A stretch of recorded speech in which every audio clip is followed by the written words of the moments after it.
Hit ಸಿನಿಮಾಗಳಲ್ಲಿ ನಡೆಸಿದ್ರು ಸದಾ ಸಿಂಪಲ್. ಖಡಕ್ ವಾಯ್ಸ್, ಸ್ಕ್ರೀನ್ ಅಲ್ಲಂತೂ ಪಕ್ಕಾ ಪರ್ಫೆಕ್ಟ್.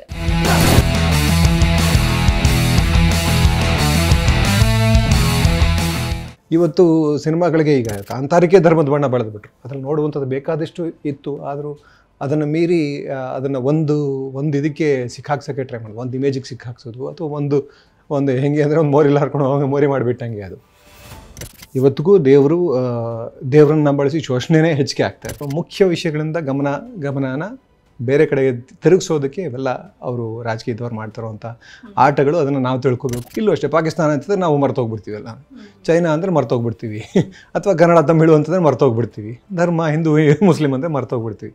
ದೇಶ ಅಂದರೆ ಜನನ ಒಡೆದ ಮೇಲೆ ದೇಶ ಒಡೆದ ಹಾಗೆ. ಅದು ದೇಶ ಎಲ್ಲಿ ಉದ್ಧಾರ ಆಗುತ್ತೆ? ಅದನ್ನು ಅರ್ಥ ಮಾಡ್ಕೊಳ್ರು ಅಂತ ಹೇಳ್ಬೇಕಲ್ಲ ಯಾರು. ಹಿಟ್ ಸಿನಿಮಾಗಳಲ್ಲಿ ನಡೆಸಿದ್ರು ಸದಾ ಸಿಂಪಲ್. ಖಡಕ್ ವಾಯ್ಸ್, ಸ್ಕ್ರೀನ್ ಅಲ್ಲಂತೂ ಪಕ್ಕಾ ಪರ್ಫೆಕ್ಟ್.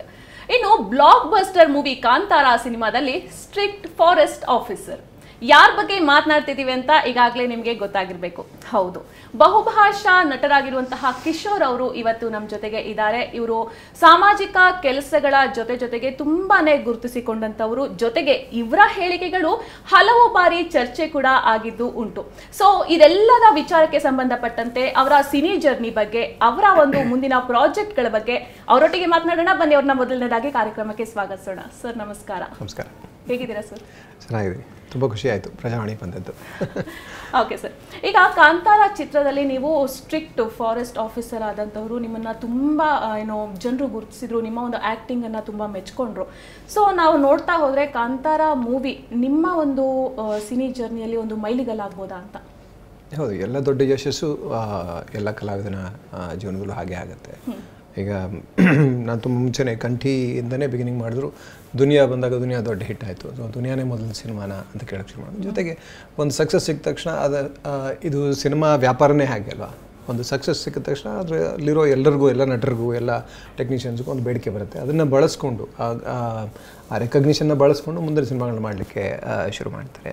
ವ್ಯಾಪಾರ ಬೆಳೆಸೋದೇ ಹಾಗೆ ಅಲ್ವಾ. ಹಾಗಾಗಿ ಖಂಡಿತ ಇದೊಂದು ಮೈಲಿಗಲ್ಲು. ಓಕೆ, ನಾನು ಅವಾಗಲೇ ಹೇಳಿದೆ, ತುಂಬಾ ನಿಮ್ಮ ಒಂದು ಪಾತ್ರಗಳಾಗಿರಬಹುದು, ನೀವು ನಿಭಾಯಿಸುವಂತಹ ಚಿತ್ರಗಳಲ್ಲಿ ನಿಮ್ಮ ಪಾತ್ರಗಳ ಬಗ್ಗೆ ಜನರು ತುಂಬಾ ಚರ್ಚೆ ಮಾಡ್ತಾರೆ. ಆದರೆ ಇತ್ತೀಚಿನ ದಿನಗಳಲ್ಲಿ ನಿಮ್ಮ ಹೇಳಿಕೆಗಳು ಜಾಸ್ತಿ ಚರ್ಚೆಗೆ ಒಳಪಡ್ತಾ ಇವೆ. ಅದಕ್ಕೆ ಕಾರಣ ಏನಿರ್ಬೋದು? ವಯಸ್ಸಾದಷ್ಟು ಅದು ಹೆಂಗಾಗುತ್ತೆ ಅಂದರೆ, ಮಾತು ಯಾವಾಗಲೂ ಗೊತ್ತಿಲ್ಲ, ಎಲ್ರಿಗೂ ಹಂಗೆ ಆಗಬೇಕು ಅಂತಿಲ್ಲ. ತುಂಬ ಹೋಗ್ಬಿಟ್ಟಾಗ ಈಚೆಗೆ ಬರೋದಕ್ಕೆ ಶುರು ಆಗುತ್ತಲ್ಲ, ನೀರು ಥರ ಅದು. ಹೇಳ್ತಾರೆ ತುಂಬದ ಕೊಡ ತುಳ್ಕೊಲ್ಲ ಅಂತ. ತುಂಬಿದ ಮೇಲೆ ಇನ್ನೇನಾಗುತ್ತೆ, ಸುರಿಯಕ್ಕೆ ಶುರು ಆಗುತ್ತೆ. ಅದೇ ಆಗಿದೆ. ತುಂಬಿದೆ, ನನಗೆ ಅನುಭವ ತುಂಬಿದೆ ಅಂತಲ್ಲ, ಹೇಳಬೇಕಾಗಿದ್ದಂಥ ವಿಷಯಗಳು ತುಂಬ ತುಂಬಿಕೊಂಡಿತ್ತು. ಸೊ ಹೇಳಲಿಕ್ಕೆ ಆಗದೆ ಇರುವಂಥದ್ದು ತಡ್ಕೊಳಕ್ಕೂ ಆಗಲ್ಲ. ಒಂದು ಸ್ವಲ್ಪ ಕಂಟ್ರೋಲ್ ಕಡಿಮೆ ಆಗಿಬಿಡುತ್ತೆ ಅನ್ಸುತ್ತೆ, ಒಂದು ಸ್ವಲ್ಪ ವಯಸ್ಸಾಗ್ತಾ. ಸೊ ಹಾಗಾಗಿ ಮಾತಾಡಬೇಕು ಅಂತ ಅನಿಸ್ತು. ಅಲ್ಲ, ಈಗಿನ ದಿನಗಳಲ್ಲೇ ಮಾತಾಡಲೇಬೇಕಾದಂಥ ಒಂದು ಅನಿವಾರ್ಯ ಪರಿಸ್ಥಿತಿ ಬಂದಿದೆ.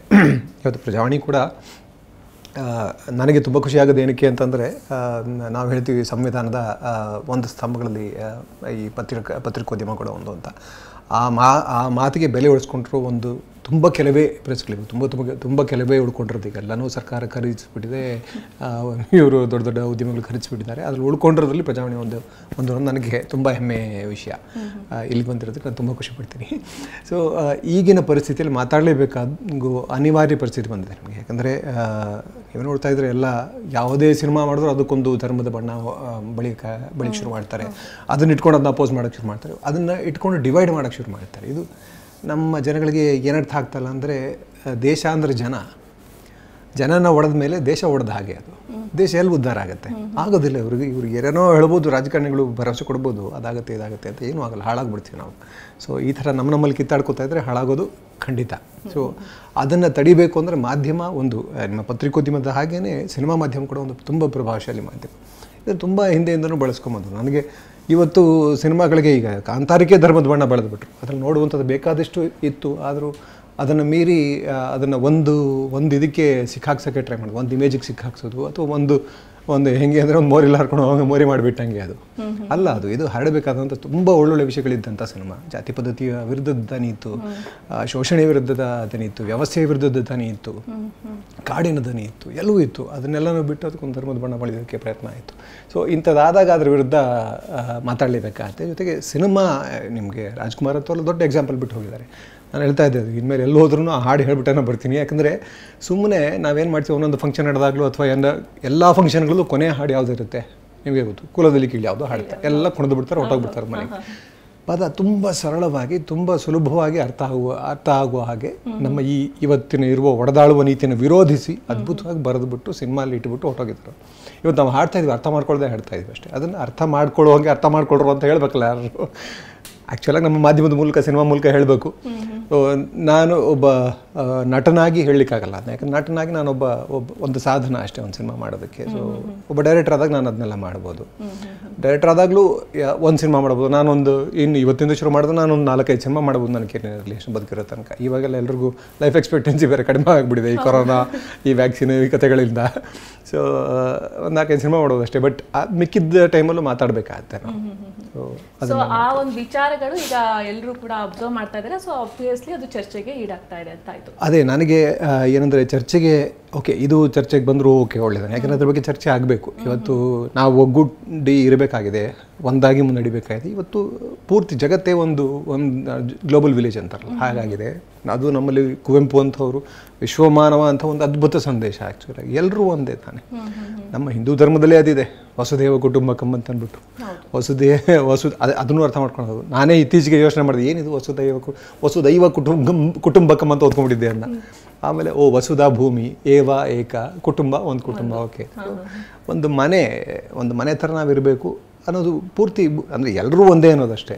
ಕುವೆಂಪು ಅದನ್ನೇ ಹೇಳಿದ್ರಲ್ಲ, ಇಲ್ಲಿ ಯಾರೂ ಮುಖ್ಯರಲ್ಲ, ಯಾರೂ ಮುಖ್ಯರಲ್ಲ. ಸೊ ಎಲ್ಲರೂ ಒಂದೇ ಆಗಿ ಬದುಕೋದನ್ನು ನಾವು ಕಲಿದೇ ಹಾಳಾಗ್ತಾ ಇದ್ದೀವಿ. ಸೊ ಅದನ್ನು ಮಾಡೋದಕ್ಕೆ ನಾವು ಸಿನಿಮಾ ಮೂಲಕ ಅಟ್ಲೀಸ್ಟ್ ಮಾಡಬೇಕು. ಸಿನಿಮಾ ಮೂಲಕ ಅಲ್ದರೂ ಸಿನಿಮಾ ಪರ್ಸನಾಲಿಟಿಗಳು ಆದ ನಂತರ ಹೊರಗಡೆ ಮಾತಾಡಬೇಕು. ಇದಕ್ಕೆ ಚರ್ಚೆ ಆಗುವಂಥ ಇದು ನಾನು ಬೇರೆನೂ ಮಾತಾಡ್ತೀನಿ. ರೈತರ ವಿಷಯಗಳ ಬಗ್ಗೆ ಸುಮಾರು ಮಾತಾಡ್ತೀನಿ. ನಾನು ವ್ಯವಸಾಯ ಮಾಡೋದ್ರಿಂದ ರೈತರ ಸಮಸ್ಯೆಗಳ ಬಗ್ಗೆ ಮಾತಾಡ್ದೆ, ಅದು ಯಾವುದೂ ಚರ್ಚೆಗೆ ಬರಲ್ಲ. ಅದೇ ನೋಡ್ತಾ ಇರ್ತೀನಿ ಇನ್ಸ್ಟಾಗ್ರಾಮಲ್ಲಿ, ಅದ್ರ ಬಗ್ಗೆ ಬರೆದ್ರೆ ಒಂದು 500-600 ಲೈಕ್ ಬರುತ್ತೆ. ಇದೆಲ್ಲ ಬರೆದ್ರೆ ಏನಾದ್ರು ಕಾಂಟ್ರವರ್ಷಿಯಲ್ ಆಗಿ ಏನಾದ್ರು ಮಾತಾಡಿದ್ವಿ ಅಂತಂದರೆ ಅದು 2000-3000 ವ್ಯೂಸ್ ಆಗುತ್ತೆ. ಅದ್ರ ಬಗ್ಗೆ ಚೆನ್ನಾಗಿ ಚರ್ಚೆ ಆಗುತ್ತೆ, ಎಲ್ಲರೂ ಮಾತಾಡ್ತಾರೆ. ನಿಜವಾದ ಜೊತೆಗೆ ಇವನ್ನ ಏನಾಗ್ತಾ ಇದೆ, ಈ ಧರ್ಮದ ಬಣ್ಣ ಬಳಿಯೋರು ಅವರ ಉದ್ದೇಶ ಅದಲ್ಲ. ಅವ್ರು ಯಾರು ತೀರಾ ಆ ಥರದ ಅವರ ನಂಬಿಕೆಗಳು ಅವಲ್ಲ. ಅವರ ನಂಬಿಕೆ ಬರೀ ಹಣ ಮತ್ತು ಅಧಿಕಾರ ಅಷ್ಟೇ. ಹಣ ಮತ್ತು ಅಧಿಕಾರ ಪಡೆಯೋದಕ್ಕೆ ಇದನ್ನು ನೆಪವಾಗಿ ಬಳಸಿ ಜನಗಳು ಗೊತ್ತು, ಜನಗಳ ಬಗ್ಗೆ ಅವರು ಎಮೋಷನಲ್ ಅಂತ ಗೊತ್ತು, ಭಾವುಕರು ಅಂತ ಗೊತ್ತು, ಭಾವುಕರಾಗಿ ಈ ಥರದ್ದು ಇದರ ಭಾಷೆಯ ವಿಷಯನೋ ಅಥವಾ ಧರ್ಮದ ವಿಷಯನೋ ರಾಜ್ಯದ ವಿಷಯನೋ ದೇಶದ ವಿಷಯನೋ ಅಂತಂದರೆ, ಈಗ ನಮ್ಮಲ್ಲೂ ಅಷ್ಟೇ ಕಾವೇರಿ ಗಲಾಟೆಗಳು ಯಾಕೆ ಆಗ್ತಾ ಇತ್ತು, ಯಾವುದೋ ಒಂದು ಮುಖ್ಯ ವಿಷಯದಿಂದ ಗಮನ ಬದಲಿಸೋದಕ್ಕೆ ಮಾಡ್ತಾಯಿದ್ರು. ಇಲ್ಲೂ ಅಷ್ಟೇ, ಪಾಕಿಸ್ತಾನ ಅಂತಂದರೆ ನಾವು ಮರ್ತೋಗ್ಬಿಡ್ತೀವಲ್ಲ, ಚೈನಾ ಅಂದರೆ ಮರ್ತೋಗ್ಬಿಡ್ತೀವಿ, ಅಥವಾ ಕನ್ನಡ ತಮಿಳು ಅಂತಂದರೆ ಮರ್ತೋಗ್ಬಿಡ್ತೀವಿ, ಧರ್ಮ ಹಿಂದೂ ಮುಸ್ಲಿಂ ಅಂದರೆ ಮರ್ತೋಗ್ಬಿಡ್ತೀವಿ. ಸೊ ಮುಖ್ಯ ವಿಷಯಗಳಿಂದ ಗಮನನ ಬೇರೆ ಕಡೆಗೆ ತಿರುಗಿಸೋದಕ್ಕೆ ಇವೆಲ್ಲ ಅವರು ರಾಜಕೀಯದವ್ರು ಮಾಡ್ತಿರೋವಂಥ ಆಟಗಳು. ಅದನ್ನು ನಾವು ತಿಳ್ಕೊಬೇಕು. ನಾವು ಮಾಧ್ಯಮದವರಾಗಿ ನಾವು ಒಂಥರದ ಕಾವಲ್ನಾಯಿಗಳ ಥರ ಕೆಲಸ ಮಾಡಬೇಕು. ನೀವು ಎಲ್ಲರೂ ನಾವು ಅದನ್ನ ಮಾತಾಡ್ತಾ ಇರಬೇಕಾಗತ್ತೆ, ಸಿನಿಮಾಗಳ ಮೂಲಕ ತೋರಿಸ್ತಾ ಇರಬೇಕಾಗತ್ತೆ, ನೀವು ಪತ್ರಿಕೆಯಲ್ಲಿ ಬರೀತಾ ಇರಬೇಕಾಗತ್ತೆ. ನಿಮ್ಮ ಒಂದು ಟ್ವೀಟ್ ಸರ್, ಕೊಲ್ಲುವ ದೈವವು ಮನಸ್ಸು ಪರಿವರ್ತಿಸಲಾಗದೆ, ಆ ಒಂದು ಟ್ವೀಟು ತುಂಬಾ ಸಂಚಲನ ಸೃಷ್ಟಿ ಮಾಡ್ತು. ನಿಜ, ನಮ್ಮ ನಂಬಿಕೆಗಳು ಹಾಗಿದೆ. ನಂಬಿಕೆಗಳನ್ನ ಬಳಸಿ ಸುಮಾರು ಶೋಷಣೆ ಕೂಡ ಆಗಿದೆ. ದೇವರನ್ನ ಬಳಸಿ ಎಷ್ಟು ಶೋಷಣೆ ಆಗಿಲ್ಲ. ಇವತ್ತಿಗೂ ದೇವರನ್ನ ಬಳಸಿ ಶೋಷಣೆನೇ ಹೆಚ್ಚಿಗೆ ಆಗ್ತಾಯಿದೆ. ದೇವ್ರನ್ನ ಬಳಸಿ ಒಳ್ಳೇದಾಗೋದಕ್ಕಿಂತ ಶೋಷಣೆನೇ ಹೆಚ್ಚಿಗೆ ಆಗ್ತಾಯಿದೆ. ತಪ್ಪು ಮಾಡಿದವ್ರು ಹೋಗಿ ದೇವ್ರಿಗೆ ತಪ್ಪು ಕಾಣಿಕೆ ಒಪ್ಪಿಸ್ಬಿಟ್ರೆ ಸರೋಗ್ಬಿಡುತ್ತೆ ಅಂತ ಒಂದು ನಂಬಿಕೆ ಇದೆಯಲ್ಲ. ನನಗೇನಕ್ಕಿದೆ ಅನಿಸ್ತು ಅಂದರೆ, ಏನಾಯಿತು, ಕಾಂತಾರ ರಿಲೀಸ್ ಆದಮೇಲೆ ಕಾಂತಾರದಲ್ಲಿ ಒಂದು ಚಿಕ್ಕ ಸೀನ್ ಇದೆ. ದೈವ ಹೇಳುತ್ತೆ, ನೀನು ನನಗೆ ವಿರುದ್ಧ ಹೋದರೆ ನಾನು ನ್ಯಾಯಾಲಯದ ಮೆಟ್ಲ ಮೇಲೆ ನಿನಗೆ ನ್ಯಾಯ ಮಾಡ್ತೀನಿ ಅಂತ. ಅವನು ಅಲ್ಲಿ ರಕ್ತ ಕಾರಿಸತ್ತು ಹೋಗ್ಬಿಡ್ತಾನೆ. ಅದು ಅಲ್ಲಿಗೆ ಆಗಿದ್ರೆ ನಮಗೆಲ್ಲೂ ಟೂಲ್ಸ್. ನಾನು ಒಂದು ಕಥೆಯಲ್ಲಿ ನಾನು ಬರವಣಿಗೆ ಮಾಡಿದೆ ಇವಾಗ ಒಂದು ದೆವ್ವದ ಸಿನಿಮಾ ಮಾಡಿದೆ. ನಮಗೂ ಡೌಟ್ ಇತ್ತು, ದೆವ್ವನ ನಾವು ಸೈಂಟಿಫಿಕ್ ಆಗಿ ಯೋಚನೆ ಮಾಡಬೇಕಲ್ವಾ, ನಾವೆಲ್ಲ ಇಷ್ಟೊಂದೆಲ್ಲ ಯೋಚನೆ ಮಾಡಿ ಇಷ್ಟನ್ನೆಲ್ಲ ಮಾತಾಡಿ ನಾನು ದೆವ್ವ ಇದೆ ಅಂತ ಹೇಳಿದ್ರೆ ಸರಿ ಅಲ್ವಲ್ಲ ಅಂತ. ಬಟ್ ಸ್ಟಿಲ್ ಕೊನೆಗೆ ಅನಿಸ್ತು, ಇಲ್ಲ, ದೆವ್ವ ಇದೆ ಅಂತ ಹೇಳಿದ್ರೆ ನನಗೇನು ತಪ್ಪಿದೆ, ನನಗೇನು ಅಂದರೆ ಏನು ತೊಂದರೆ ಆಗುತ್ತೆ ಅಂತ ಯೋಚನೆ ಮಾಡಿದ್ರೆ ತೊಂದರೆಗಿಂತ ಹೆಚ್ಚಿಗೆ ಅನುಕೂಲ ಆಗುತ್ತೆ. ನನಗೊಂದು ಸಾಧನವಾಗಿ ಅದು ಬಳಕೆ ಆದರೆ ಅದರಲ್ಲಿ ಒಂದು ಮಗು ದೆವ್ವ ಆಗಿಬಿಟ್ಟಿರುತ್ತೆ ಅಂತ ಹೇಳ್ತೀವಿ. ಆ ಮಗು ಮೂಲಕ ಇವತ್ತಿನ ಸಾಮಾಜಿಕ ಪರಿಸ್ಥಿತಿ, ಇವತ್ತಿನ ಶೈಕ್ಷಣಿಕ ವ್ಯವಸ್ಥೆ, ಅದರ ಒತ್ತಡಗಳು ಇವನ್ನೆಲ್ಲನೂ ಮಾತಾಡೋದು ಪ್ರಯತ್ನ ಪಟ್ಟಿದ್ದೀವಿ. ಓಕೆ ಅನ್ನಿಸ್ತು. ಸೊ ಹೀಗೆ ನನಗನ್ಸಿದ್ದಷ್ಟೇ, ಇದು ಸಾಧನವಾಗಿ ನಾವು ಅದನ್ನು ಬಳಸ್ಕೊಳ್ಳೋದು ತಪ್ಪೇನಿಲ್ಲ ಅಂತ ಅನಿಸ್ತು. ದೆವ್ವ ಆಗಲಿ ದೇವರಾಗಲಿ ಎಲ್ಲವೂ ಸಾಧನ ಅಷ್ಟೇ, ಮುಂಚೆಯಿಂದನೂ ಹಾಗೆ ಬಳಸಿದ್ದಾರೆ ಆ್ಯಕ್ಚುಲಾಗಿ. ಈಗ ನಾವೇ ಕೆಲವು ನಮ್ಮ ಪ್ರಾಕ್ಟೀಸಸ್ ನೋಡಿದ್ರೆ, ನೀವು ದೇವಸ್ಥಾನದ ಕಳಶದಲ್ಲಿ ಧಾನ್ಯಗಳನ್ನು ಇಡ್ತಾಯಿದ್ರು. ಕಳಶದಲ್ಲಿ ಯಾಕೆ ಇಡ್ತಾರೆ ನಮ್ಗೆ ಗೊತ್ತಿಲ್ಲ, ಅದನ್ನು ಪೂಜೆ ಅಂತ ಮಾಡಿ ಇಟ್ಬಿಡ್ತಾಯಿದ್ರು. ಅಂದರೆ ಎಲ್ರಿಗೂ ಹೇಳಿ, ಈಗ ಕೆಲವರಿಗೆ ಮ್ಯಾಥಮೆಟಿಕ್ಸ್ ಅರ್ಥ ಆಗುತ್ತೆ, ಕೆಲವ್ರಿಗೆ ಅರ್ಥ ಆಗಲ್ಲ. ಹಾಗೆ ಕೆಲವು ವಿಷಯಗಳು ಕೆಲವರಿಗೆ ಹೇಳಿದ್ರೆ ಅರ್ಥ ಆಗುತ್ತೆ, ಕೆಲವ್ರಿಗೆ ಅರ್ಥ ಆಗಲ್ಲ. ಮೋಸ್ಟ್ ಪ್ರಾಬಬ್ಲಿ ಅದಕ್ಕೋಸ್ಕರ ಕೆಲವನ್ನೆಲ್ಲ ದೇವ್ರಿಗೆ ಅಟ್ಯಾಚ್ ಮಾಡಿ ಕೆಲವು ನಂಬಿಕೆಗಳ ಥರ ಮಾಡಿಬಿಟ್ಟು, ಸೊ ಕೆಲವು ಒಳ್ಳೊಳ್ಳೆ ಪದ್ಧತಿಗಳನ್ನೆಲ್ಲ ಹಾಗೆ ಉಳಿಸ್ಬೇಕು. ಏನಂದರೆ ಅಲ್ಲಿ ಧಾನ್ಯಗಳನ್ನ ಉಳಿಸಿಡೋರು, ಪ್ರವಾಹ ಬಂದರೆ ಯಾವುದೇ ಕೆಲಾಮಿಟೀಸ್ ಬಂದರೂ ಕೂಡ ಬೀಜಗಳಲ್ಲಿ ಉಳ್ಕೊತಾ ಇದ್ರು. ಅದರಿಂದ ತೊಗೊಂಡು ಮತ್ತೆ ಬಿತ್ತನೆ ಆಗ್ತಾಯಿತ್ತು. ಅದೇ ಎತ್ತರದ ಗೋಪುರನೇ ತುಂಬ ಎತ್ತರದ ಜಾಗ ಇರ್ತದೆ, ಹಾಗೆಲ್ಲ ಮಾಡಿ ಮನೆ ಕಟ್ಟೋದಕ್ಕೆಲ್ಲ ಆಗ್ತಾ ಇರಲಿಲ್ಲ. ಸೊ ದೇವಸ್ಥಾನದ ಗೋಪುರ ಮಾತ್ರ ಮಾಡ್ತಾ ಇದ್ದಿಲ್ಲ. ಸೊ ಹೀಗೆ ಸುಮಾರು ಒಳ್ಳೆಯದಕ್ಕೂ ಬಳಕೆ ಆಗಿದೆ. ಈಗ ಕಾಂತಾರದಲ್ಲಿ ಏನಾಯಿತು, ಅದನ್ನಿಟ್ಕೊಂಡು ಯಾರೋ ಮುಸ್ಲಿಂ ಯುವಕ ಯಾವುದೋ ಕೊರಗಜ್ಜನ ಹುಂಡಿಗೇನೋ ಹಾಕ್ದ ಅಂತ ಅಂದ್ಬಿಟ್ಟು ಅವ್ನು ರಕ್ತ ಕಾರ್ಸತ್ ಹೋದ ಅಂತ ಒಂದು ಯಾರೋ ಹೇಳೋದಕ್ಕೆ ಶುರು ಮಾಡಿದ್ರು. ಅದಾದಮೇಲೆ ಕೆಲವರು ಇನ್ವೆಸ್ಟಿಗೇಟ್ ಮಾಡ್ತಾರೆ ಏನಂದರೆ ಅದು ಮುಸ್ಲಿಂ ಹುಡುಗ ಅಲ್ಲ, ಯಾರೋ ಮಂತ್ರವಾದಿ, ಏನೋ ಮಂತ್ರ ಮಾಡೋದಕ್ಕೆ ಟ್ರೈ ಮಾಡೋದು, ಅವ್ನು ಸತ್ತಿರೋದು ಬೇರೆ ಏನೋ ಕಾರಣಕ್ಕೆ, ಅದನ್ನು ಇದಕ್ಕೆ ಲಿಂಕ್ ಮಾಡಿದ್ರು ಅಂತಂದರೆ. ಸೊ ಸಿನಿಮಾ ಬೇರೆ ಏನನ್ನೋ ಹೇಳಬೇಕಾಯಿತು, ಅದನ್ನ ಹೇಳಿಲ್ವಲ್ಲ ಅನ್ನೋ ಗಾಬರಿ ಶುರು ಆಯಿತು ನನಗೆ. ಸೊ ಮೊದಲಿಂದನೂ ಅನ್ನಿಸ್ತಾ ಇತ್ತು. ಈಗ ನಾನು ಅದನ್ನೇ ಆ ನಂಬಿಕೆಗಳನ್ನ ಸುಮ್ಮನೆ ಕುರುಡಾಗಿ ನಂಬೋದ್ರ ಬದಲು ಯೋಚನೆ ಮಾಡ್ಬೋದಲ್ಲ ಅಂತ ಅನ್ನೋದಕ್ಕೋಸ್ಕರ ಹಾಕಿದೆ ಅಷ್ಟೇ. ಅದು ನಿಜ ಅಲ್ವಾ? ಅದು ಈಗ ಒಂದು ಕೊಲ್ಲೋದಕ್ಕೆ ಶಕ್ತಿ ಇದ್ದರೆ ದೈವಕ್ಕೆ, ಈಗ ಮನಸ್ಸು ಬದಲಾವಣೆ ಮಾಡಿಬಿಟ್ರೆ ಮುಗಿದೋಯ್ತಲ್ಲ, ಅವನು ಅದೇ ದೈವದ ಭಕ್ತ ಹೋಗ್ಬಿಡ್ತಾನಲ್ಲ, ಮುಗಿದೋಯ್ತಲ್ಲ ಅಲ್ಲಿಗೆ. ಈಗ ನಮ್ಮ ಸರ್ಕಾರ ಥರ ಅವಕಾಶ ಸಿಕ್ಕಿದೆ ಕೆಲಸ ಮಾಡೋದಕ್ಕೆ, ಕೆಲಸ ಮಾಡಿದ್ರೆ ನಾವೆಲ್ಲರೂ ಅವ್ರಿಗೆ ಓಟ್ ಹಾಕ್ತಿದ್ವಲ್ಲ, ಕೆಲಸ ಮಾಡಲ್ಲ, ಬರೀ ನಮ್ಮನ್ನು ಹೊಡೆಯೋದನ್ನೇ ಮಾಡ್ತಾ ಇದ್ದಾರೆ. ಸರ್, ಇವಾಗ ನಾರ್ಮಲ್ ಅಂದರೆ ಕಾಮನ್ ಮ್ಯಾನ್ ಈ ಥರ ಟ್ವೀಟ್ ಹಾಕಿದರೆ ಅದು ಅಷ್ಟೊಂದು ಎಫೆಕ್ಟ್ ಆಗಲ್ಲ ಸರ್, ಯಾರಿಗೆ ಒಂದು ಲೆವೆಲಿಗೆ ಎಫೆಕ್ಟ್ ಆಗುತ್ತೆ. ಬಟ್ ಇವಾಗ ಒಬ್ಬರು ಸೆಲೆಬ್ರಿಟಿ ಅದು ಈ ಟೈಪ್ಸ್ ಮೂವಿಲೇ ಅವರು ಆ್ಯಕ್ಟ್ ಮಾಡಿದ್ದಾರೆ ಅಂತಂದಾಗ ಅದು ಒಂದು ರೀತಿ ಬೇರೆ ಥರದ್ದೇ ಒಂದು ಪೋರ್ಟ್ರೇ ಆಗುತ್ತೆ. ಸೊ ನಿಮ್ಮ ಒಂದು ಟ್ವೀಟಿಗೆ ಪರ ವಿರೋಧ ಚರ್ಚೆಗಳು ಕೂಡ ಆಗಿದ್ದುಂಟು. ನಾವು ವಿರೋಧಕ್ಕೆ ಬಂದ್ವಿ ಅಂದರೆ ಅವ್ರು ಕೇಳ್ತಾರೆ, ನಿಮಗೆ ಗೊತ್ತಿತ್ತಲ್ವಾ ಇವಾಗ ಕಾಂತಾರ ಮೂವಿ ಮುಗಿದ್ಮೇಲೆ ನೀವು ಇದ್ರ ಬಗ್ಗೆ ರಿಯಾಕ್ಟ್ ಮಾಡ್ತಾ ಇದ್ದೀರಾ, ಇದ್ರ ಬಗ್ಗೆ ಹೇಳ್ತಾ ಇದ್ದೀರಾ, ಈ ಥರ ಮೂಢನಂಬಿಕೆಗಳು ಬೇಡ ಅಂತ. ಸೊ ಅದ್ರ ಬಗ್ಗೆ ನೀವು ಇಲ್ಲ, ನಾನು ಅದೇ ಹೇಳ್ದಲ್ಲ, ಎಲ್ಲವೂ ಸಾಧನ ಅಷ್ಟೇ. ಈಗ ನಾನು ದೆವ್ವದ ಬಗ್ಗೆ ನಾನೇ ಸಿನಿಮಾ ಮಾಡಿದ್ದೀನಿ, ನಾನೇ ದೆವ್ವ ಇಟ್ಕೊಂಡು ಬರ್ತಿದ್ದೀನಿ ಕಥೆ, ಅದು ನನಗೊಂದು ಸಾಧನ ಅಷ್ಟೇ. ಆದರೆ ಈ ಥರ ಅದನ್ನು ಬಳಸ್ಕೊಂಡು ಬೇರೆ ಏನನ್ನೋ ಮಾಡೋದಕ್ಕೆ, ಏಕೆಂದರೆ ಇಲ್ಲಿ ಏನಾಗುತ್ತಿತ್ತು ಅದು ಧರ್ಮದ ಆಧಾರದ ಮೇಲೆ ಜನಗಳನ್ನು ಹೊಡೆಯೋ ಕೆಲಸ ಆಗ್ತಾಯಿತ್ತು ಅಲ್ಲಿ. ಅದು ನಮ್ಮ ಉದ್ದೇಶ ಅಲ್ಲ, ಸಿನಿಮಾ ಮಾಡಿದ ಉದ್ದೇಶ ಬೇರೆ. ಸೊ ಸಿನಿಮಾ ಮಾಡಿದ ಉದ್ದೇಶ ಹೇಗಿರುತ್ತೋ ಅದು ಮೂಲ ಉದ್ದೇಶ ಹಾಗೆ ತಲುಪಿಸು. ನಿಜ ಬೇರೆ ಬೇರೆ ಉದ್ದೇಶಗಳಿಗೆ ಆಗ್ಬಿಡುತ್ತೆ. ಅದು ಕೆಲವು ಒಳ್ಳೆಯದು ಆಗುತ್ತೆ, ಹಂಗೆ ದೇವ್ರ ಥರ ಅದನ್ನು, ಕೆಲವು ಒಳ್ಳೆಯದು ಆಗುತ್ತೆ, ಕೆಲವು ಕೆಟ್ಟದ್ದು ಆಗುತ್ತೆ. ಸೊ ಅದೇ ಇದು ಕೆಟ್ಟದ್ದಕ್ಕೆ ಬಳಕೆ ಆಗೋಕ್ಕೆ ಶುರು ಆಗೋದಾಗ ನಾವು ಅದನ್ನು ದನಿ ಎತ್ತಲೇಬೇಕು. ಆ್ಯಸ್ ಫಿಲ್ಮ್ ಮೇಕರ್ಸ್ ನಾವು ಅದನ್ನ ಕ್ಲಾರಿಫೈ ಮಾಡಲೇಬೇಕಾಗತ್ತೆ. ಜೊತೆಗೆ ಇದನ್ನು ಹೇಳ್ತಾ ಇದ್ದೀವಿ, ಚರ್ಚೆಗೆ ಆಗೋದು ಅಥವಾ ಏನು ಹೇಳ್ತಾರೆ, ಮುಂಚೆ ಹೇಳಬಾರ್ದಾಗಿತ್ತ ಅನ್ನೋದು. ನಾನು ಹೇಳಿದೆ, ನಟನಾಗಿ ನನಗಿರೋ ಅಧಿಕಾರ ಅಥವಾ ಏನಂದರೆ ನಾನು ಅಲ್ಲಿ ಒಂದು ಸಾಧನ ಅಷ್ಟೇ. ನಟನಾಗಿ ನನಗೆ ಯಾವ ಅಧಿಕಾರವೂ ಇರಲ್ಲ, ಇಲ್ಲಿ ಕತೆ ಬದಲಾಯಿಸಿ ನೀವು ಹಿಂಗೆ ಮಾಡಿ ನಾವು ಬೇಕಾದ್ರೆ ಅಂದರೆ ನಾವುಗಳೆಲ್ಲ ಒಟ್ಟಿಗೆ ಕೆಲಸ ಮಾಡಿ ತುಂಬ ವರ್ಷ ಕೆಲಸ ಮಾಡಿರೋದ್ರಿಂದ ನಾವು ಒಟ್ಟಿಗೆ ಹಿಂಗಾದ್ರೆ ಓಕೆ ಮಾಡ್ಬೋದು ಅಂತ ಹೇಳ್ಬೋದು. ಜೊತೆಗೆ ಕೆಲವು ಸಲ ಪೂರ್ತಿ ಕತೆ ಬದಲಾಗ್ತಾ ಹೋಗ್ತಾ ಇರುತ್ತೆ, ಪೂರ್ತಿ ಕತೆ ಕೆಲವು ಸಲ ಗೊತ್ತೇ ಇರೋದಿಲ್ಲ ನಮಗೆ. ನಮ್ಮ ಪೋರ್ಷನ್ ಮಾತ್ರ ಒಂದು ಲೆವೆಲ್ಗೆ ನೀಟಾಗಿ ಗೊತ್ತಿರುತ್ತೆ, ಬೇಕಿದ್ದ ಪೋರ್ಷನ್ಗಳೆಲ್ಲ ಯಾರು ತಲೆ ಕೆಡಿಸ್ಕೊಳ್ಳೋಕೆ ಹೋಗಲ್ಲ ನಟರು. ಯಾಕಂದರೆ ಇನ್ನೊಂದರಲ್ಲಿ ಅವರಿಗೆ 1000 ಕೆಲಸಗಳಿರುವಾಗ ಇದರಲ್ಲಂತೂ ರಿಷಬ್ ಎಲ್ಲ ಕೆಲಸನೂ ಮಾಡ್ತಾ ಇದ್ದಾರೆ. ಸೊ ಅಷ್ಟೆಲ್ಲ ಕೆಲಸ ಮಾಡ್ತಾರೆ, ನಾವು ಸೆಂಟ್ರಲ್ಲಿ ಹೋಗಿ ಇನ್ನೊಂದು ಐಡಿಯಾ ತಲೆಯಲ್ಲಿಟ್ಟರೆ ತಲೆ ಕೆಟ್ಟೋಗ್ಬಿಡುತ್ತೆ ಅಷ್ಟೇ. ಆಗಲೇ ಎಷ್ಟು ದೊಡ್ಡ ಕ್ಯಾನ್ವಾಸಲ್ಲಿ ಡೈರೆಕ್ಟರ್ ಕೆಲಸ ಮಾಡಿ ಆ್ಯಕ್ಟರ್ ಕೆಲಸನೂ ಮಾಡೋದಲ್ಲ ತುಂಬ ಕಷ್ಟದ ಕೆಲಸ. ಸೊ ಇದೊಂದು. ಜೊತೆಗೆ ಇನ್ನೊಂದು ನನಗೆ ತುಂಬ ಇಂಟ್ರೆಸ್ಟಿಂಗ್ ಅನಿಸಿದ್ದೆ ಏನಂದರೆ, ಈ ಕಮೆಂಟ್ ಮಾಡ್ತಾರಲ್ಲ, ನೀವು ಯಾಕೆ ಮೊದಲೇ ಮರಲಿಲ್ವಾ ಇದೆಲ್ಲ ಅಂತ ಅಂದ್ಬಿಟ್ಟು, ನಾನು ಸುಮ್ಮನೆ ಕುತೂಹಲಕ್ಕೋಸ್ಕರ ಅದನ್ನೆಲ್ಲ ಅಕೌಂಟ್ಗಳನ್ನ ಓಪನ್ ಮಾಡಿ ನೋಡಿದೆ ಒಂದಷ್ಟು. ಇವರೆಲ್ಲ ನನ್ನ ಫ್ರೆಂಡ್ಸ್ ಸುಮಾರು ಜನ ಕೋಪ ಮಾಡ್ಕೊಂಡು ಜಗಳ ಆಡೋಕ್ಕೆ ಶುರು ಮಾಡೋರು ಎಲ್ಲ ಮಾಡೋರು. ತೆಗೆದು ನೋಡಿದೆ, ಎಲ್ಲವೂ 1 ಪೋಸ್ಟು 2 ಪೋಸ್ಟು ಇಷ್ಟೇ. ಸೊ ಇವೆಲ್ಲ ಎಲ್ಲಿಯವು ಅಂತಂದರೆ ಇವೆಲ್ಲ ಜನಗಳ ಅಕೌಂಟ್ಗಳಲ್ಲ, ಇದು IT ಸೆಲ್ನ ಅಕೌಂಟ್ಗಳು.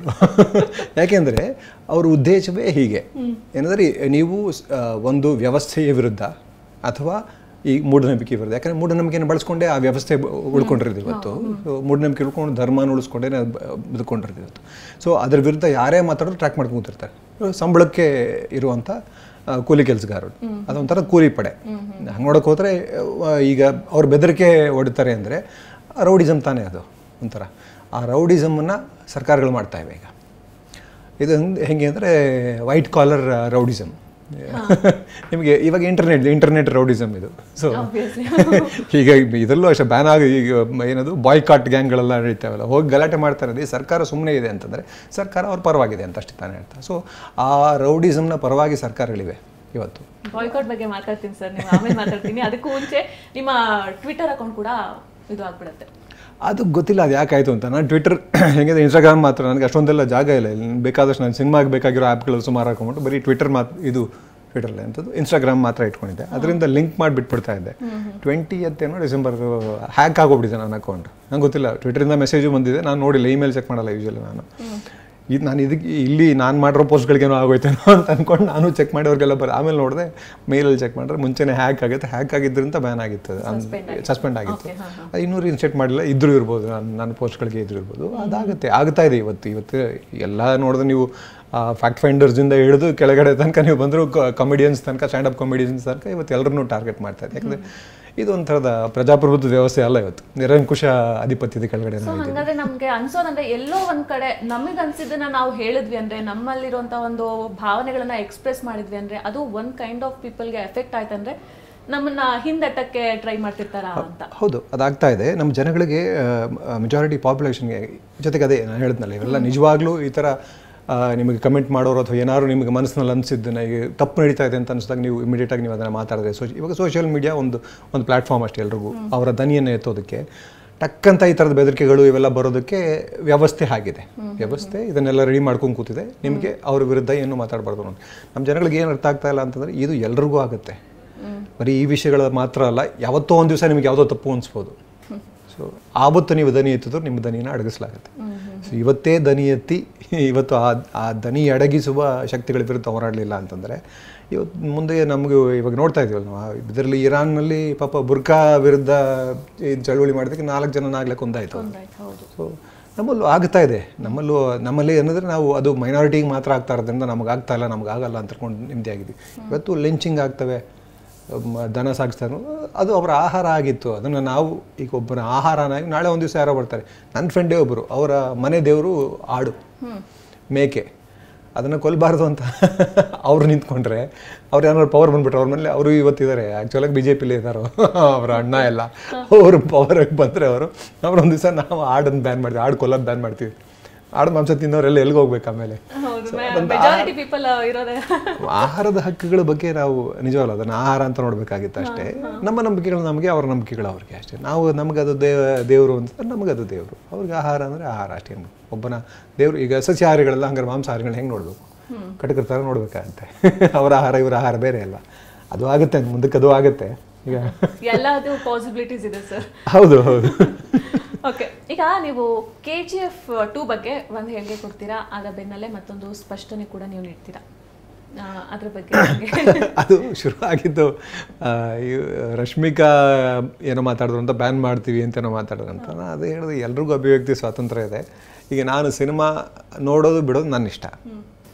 ಇವತ್ತು ಒಂದು ಸಿನಿಮಾ ಬಂದಿದೆ ಬ್ಯಾನ್ ಮಾಡಿ, ಪಠಾಣ್ ಅಂತ ಸಿನಿಮಾ ಬಂದಿದೆ ಬ್ಯಾನ್ ಮಾಡಿ ಅಂತಂದರೆ ಅವ್ರು ನೋಡೋಕ್ಕೆ ಇಷ್ಟ ಇಲ್ಲ, ನೋಡಬಾರ್ದು ಅಷ್ಟೇ. ಯಾರಿಗೆ ಇಷ್ಟ ಇದೆಯೋ ಅವ್ರು ನೋಡೋಕ್ಕೆ ಅವ್ರಿಗೂ ಹಕ್ಕಿರಬೇಕಲ್ಲ. ನೀವು ನೋಡಬಾರ್ದು ಅಂತ ಹೇಳೋದಕ್ಕೆ ನಾನು ಯಾರು ಏನಂತ. ಸೊ ಹಾಗೆ ನನ್ನ ಹಕ್ಕು ಅದು, ನಾನು ನೋಡೋಕ್ಕಾಗಲ್ಲ. ಯಾಕಂದ್ರೆ ನನಗೆ ಈಗ ಟ್ರೈಲ್ ನೋಡಿದ ತಕ್ಷಣ ಭಯಂಕರ ವೈಲೆನ್ಸ್, ಭಯಂಕರ ಹೊಡೆದಾಟಗಳು, ಸೌಂಡು ಎಲ್ಲ ಕಾಣಿಸ್ತದೆ. ನನಗೆ ಆಗಲಿಲ್ಲ. ಈಗ ನನ್ನ ಸಿನಿಮಾನೇ ನಾನು ಅದೇ ಹೇಳ್ತಿದ್ದೆ, ವಿಚಾರಣೆ ನಾನು ನೋಡೋಕ್ಕಾಗಿಲ್ಲ.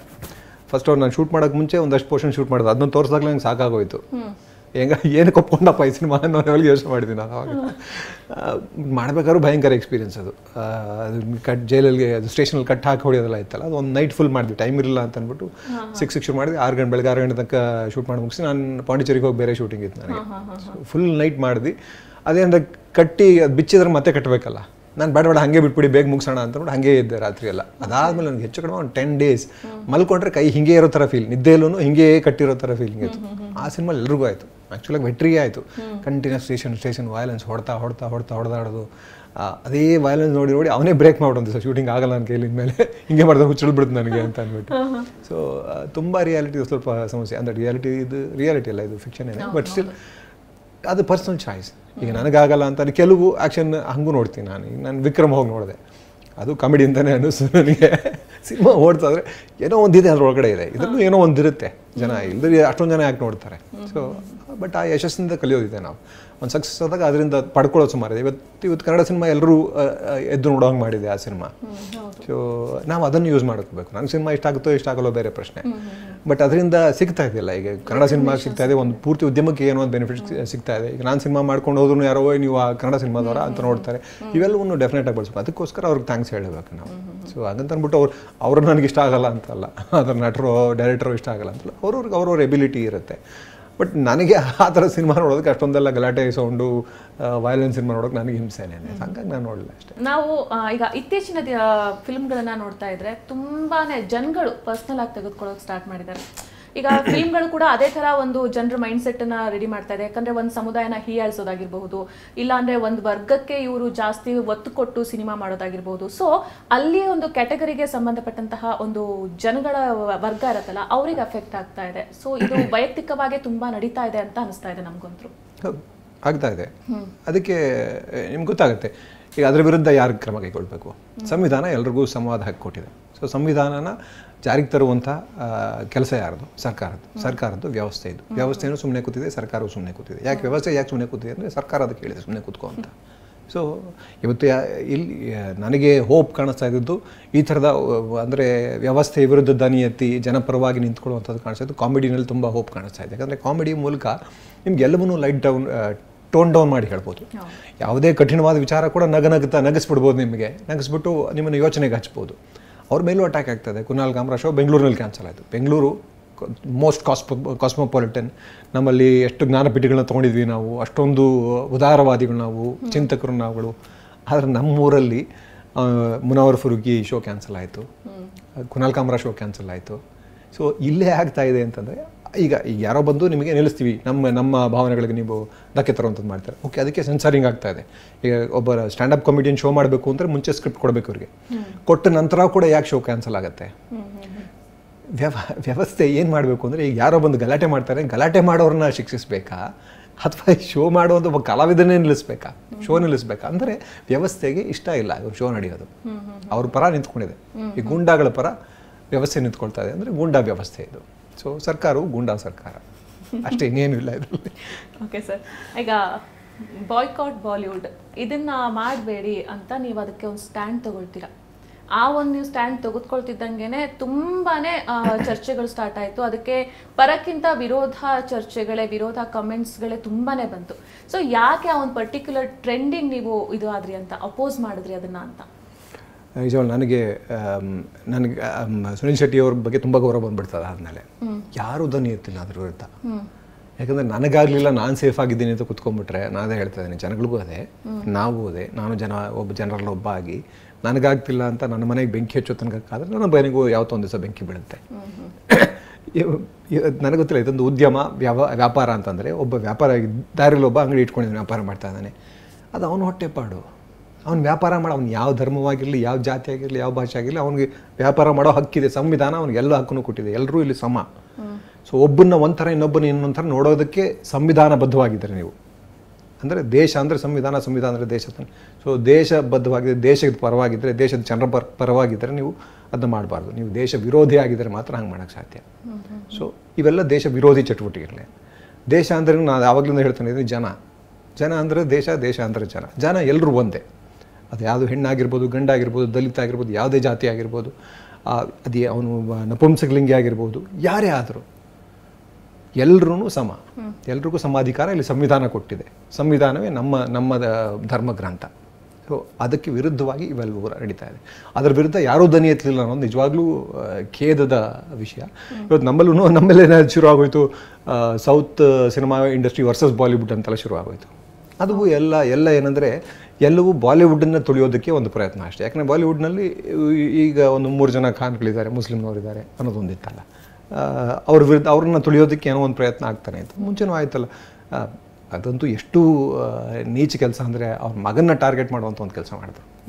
ಸೊ ಅವ್ರನ್ನ ಫೇಕ್ ಕೇಸಲ್ಲಿ ಸಿಕ್ಕಾಕ್ಸಿ ಇವತ್ತು ಅದು ಮುಗ್ದೇ ಹೋಯ್ತು ಆ ಕೇಸು.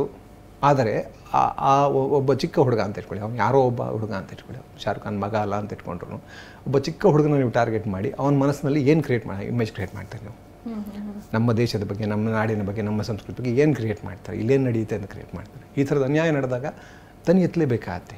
ಬಾಲಿವುಡ್ನ ಬಾಲಿವುಡ್ ದೊಡ್ಡ ಇಂಡಸ್ಟ್ರಿ, ಅಲ್ಲಿ ಎಷ್ಟೋ ಜನ ಕೆಲಸ ಮಾಡ್ತಾ ಇದ್ದಾರೆ. ಒಂದು ಭಾಷೆ ಒಂದು ಇದ್ದವರಲ್ಲ, ಎಲ್ಲರೂ ಅಲ್ಲೋ ಕೆಲಸ ಮಾಡ್ತಾರೆ. ಹಿಂದಿ ಹೆಚ್ಚು ಬಹುಜನರಿಂದ ಮಾತಾಡಲ್ಪಟ್ಟಂಥ ಭಾಷೆ ಆಗಿರೋದ್ರಿಂದ ಅಲ್ಲಿ ಜಾಸ್ತಿ ಮಾರ್ಕೆಟ್ ಇದ್ದಿದೆ. ಪೂರ್ತಿ ಇಂಡಿಯಾ ತಲುಪುತ್ತೆ ಅದು.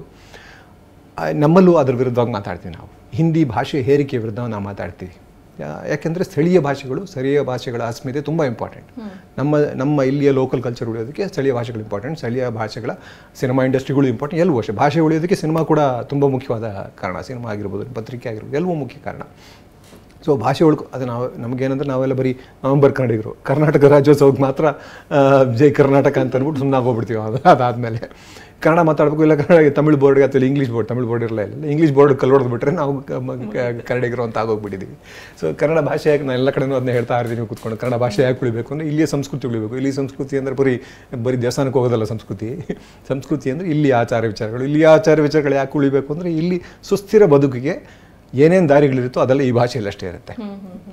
ತೇಜಸ್ವಿ ಒಂದು ಕಡೆ ತುಂಬ ಚೆನ್ನಾಗಿ ಹೇಳಿದರು, ಇಲ್ಲಿಯ ಬದುಕುವ ರೀತಿಯನ್ನು ಕಟ್ಟಿಟ್ಟಿರೋದೇ ಭಾಷೆ. ಆ ಭಾಷೆ ಹೋಯ್ತು ಅಂದರೆ ಇಲ್ಲಿ ಬದುಕೋ ರೀತಿ ಹೊರಟೋಗ್ಬಿಡುತ್ತೆ.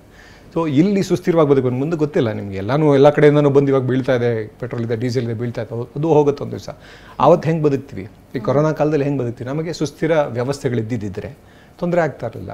ನಮ್ಮ ಜಾಗದಲ್ಲೇ ಬೆಳೆದು ನಮ್ಮ ಜಾಗದಲ್ಲೇ ತಿನ್ನುವಂಥದ್ದು ಆಗಿದ್ದಿದ್ದರೆ, ನಮ್ಮ ಜಾಗದಲ್ಲಿ ಎಲ್ಲವೂ ಉತ್ಪನ್ನ ಮುಂಚೆ ಎಲ್ಲ ಇರ್ತಾಯಿತ್ತು. ಒಂದೊಂದು ಹಳ್ಳಿ ಗಾಂಧಿ ಪಾಪ ಅದೇ ಬಡ್ಕೊಂಡ್ರು, ಗ್ರಾಮ ಸ್ವರಾಜ್ಯ ಒಂದೊಂದು ಸ್ವರಾಜ್ಯವಾಗಬೇಕು, ಎಲ್ಲ ಸ್ವಾವಲಂಬನೆ ಬೆಳ್ಕೋಬೇಕು ಅಂತ. ಸೊ ಆ ಸ್ವಾವಲಂಬನೆಯನ್ನು ಉಳಿಸಿಡೋದೇ ಭಾಷೆ. ಹಾಗಾಗಿ ಸ್ಥಳೀಯ ಭಾಷೆಗಳು ಬೇಕು. ಬಟ್ ಅದೇ ನಾನು ಹೇಳಕ್ಕೆ ಬಂದೆ ಅಂದರೆ ಬಾಲಿವುಡ್ಗೆ ವಿರುದ್ಧ ನಮ್ಮ ಇಂಡಸ್ಟ್ರಿ ಅಂತ ನಿಲ್ಸಕ್ಕೆ ಶುರು ಮಾಡಿಬಿಟ್ರಲ್ಲ, ಯಾವುದಕ್ಕೂ ಯಾರು ವಿರುದ್ಧ ಅಲ್ಲ. ಅಗೇನ್ ಇವರು ಕುವೆಂಪು ಹೇಳಿದ್ ನಾವು ಕೊಡ್ತೀವಿ, ಯಾರು ಮುಖ್ಯರಲ್ಲ, ಯಾರು ಮುಖ್ಯರಲ್ಲ, ಎಲ್ಲದಕ್ಕೂ ಜಾಗ ಇದೆ. ಜೊತೆಗೆ ಇವತ್ತು ಯೋಚನೆ ಮಾಡ್ತಾ ಇದ್ದೆ ಅಲ್ಲ, ನಾವು ಹಿಂದಿ ಹೇರಿಕೆ ವಿರುದ್ಧ ನಾವು ಹೋರಾಡಿದವರು, ಗೋಕಾಕ್ ಚಳುವಳಿಗೋಸ್ಕರ ಹೋರಾಡಿದವರು, ಸೊ ಇದು ಸ್ಥಳೀಯ ಅಸ್ಮಿತೆಗೋಸ್ಕರ ಹೋರಾಡಿದವರು, ಕನ್ನಡದ ಅಸ್ಮಿತೆಗೋಸ್ಕರ ಹೋರಾಡಿದವರು. ಇವತ್ತು ನಮ್ಮ ಸಿನಿಮಾ ಹಿಂದಿಗೆ ಡಬ್ ಆಗುತ್ತೆ ಅಂತ ಇಟ್ಕೊಳ್ಳಿ, ಆ ಸಿನಿಮಾ ಏನು ಮಾಡುತ್ತೆ? ಆ ಸಿನಿಮಾ ಎಲ್ಲ ಕಡೆನೂ ಹೋಗುತ್ತಾ? ಬೇರೆ ಭಾಷೆಗಳ ಮೇಲೂ ದಬ್ಬಾಳಿಕೆ ಮಾಡುತ್ತಾ? ಸೊ ಅದನ್ನು ನಾವು ಯೋಚನೆ ಮಾಡ್ಬೇಕು ತಾನೆ. ಸೊ ನಮ್ಮನ್ನು ನಾವು ಪ್ರಶ್ನೆ ಮಾಡ್ಕೊಳ್ತಾನೆ ಇರಬೇಕು, ಆವಾಗಲೇ ನಾವು ಏನಾದರೂ ಒಳ್ಳೆ ಮನುಷ್ಯರಾಗಕ್ಕೆ ಸಾಧ್ಯ ಅಂತ ನನಗನ್ಸುತ್ತೆ ಅಷ್ಟೇ. ಸೊ ಅದನ್ನು ನಾವು ಕ್ವೆಶ್ಚನ್ ಮಾಡ್ಕೋಬೇಕು. ಅದು ಹೋಗಿ ನಾನು ಕಲ್ಕತ್ತಾದಲ್ಲಿ ಶೂಟ್ ಮಾಡಿದೆ. ಇದು ಒಂದು ಸಿನಿಮಾ ಯಾವುದು, ಪ್ರಿಯಾಂಕ್ ಅವ್ರ ಜೊತೆ ಒಂದು ಸಿನಿಮಾ ಮಾಡಿದ್ವಿ. ಸಿನಿಮಾ ಹೆಸರು ನನಗೆ ಜ್ಞಾಪಕನೇ ಬರ್ತಾ ಇಲ್ಲ. ಕಲ್ಕತ್ತಾದಲ್ಲಿ ಶೂಟ್ ಮಾಡಿದ್ವಿ. ಅಲ್ಲಿ ಸುಮ್ಮನೆ ಪಿಕ್ಚರ್ಗೆ ಹೋಗೋಣ ಅಂತ ಹೋದೆ. ಎಲ್ಲೂ ಬೆಂಗಾಳಿ ಸಿನಿಮಾಗಳಿಲ್ಲ. ಬೆಂಗಾಳಿ ಸಿನಿಮಾ ನಮ್ಮ ಸಿನಿಮಾ ಇಂಡಸ್ಟ್ರಿ ದೊಡ್ಡ ಹೆಸರುಗಳು, ಅವೆಲ್ಲ ಅದ್ಭುತ ಸಿನಿಮಾಗಳನ್ನ ಮಾಡಿದವರು. ಎಲ್ಲೂ ಬೆಂಗಾಳಿ ಸಿನಿಮಾಗಳಿಗೆ ಅಲ್ಲಿಯ ಥಿಯೇಟರ್ಗಳಲ್ಲೇ ಜಾಗ ಇಲ್ಲ. ಅಲ್ಲಿ ಬರೀ ಡಬ್ ಆಗಿರುವಂಥ ತೆಲುಗು ಸಿನಿಮಾಗಳು, ಅಂದರೆ ತೆಲುಗು ಸಿನಿಮಾಗಳು ಹಿಂದಿಗೆ ಡಬ್ ಆಗಿರುವಂಥ, ಸೊ ಇಂಥರ ಸಿನಿಮಾಗಳೇ ಅಲ್ಲಿವೆ. ಇಂಗ್ಲೀಷ್ ಸಿನಿಮಾಗಳು, ಇಲ್ಲ ತೆಲುಗು ಸಿನಿಮಾಗಳು, ಹಿಂದಿ ಸಿನಿಮಾಗಳು ಇಂಥವೇ ಇವೆ. ಬಂಗಾಳಿ ಸಿನಿಮಾಗಳು ಹುಡುಕರೂ ಸಿಕ್ಕಲ್ಲ, ಆ ಲೆವೆಲಲ್ಲಿದೆ. ಸೊ ಸೌತ್ ಕಾ ಸಿನಿಮಾ ಬಹುತ್ ಅಚ್ಚಾ रहता है, बहुत एक्शन रहता है. ಪಾಪ ಅವ್ರು ಕತೆ ಬರೆದು ಕಷ್ಟಪಟ್ಟು ಮಾಡಿದರು.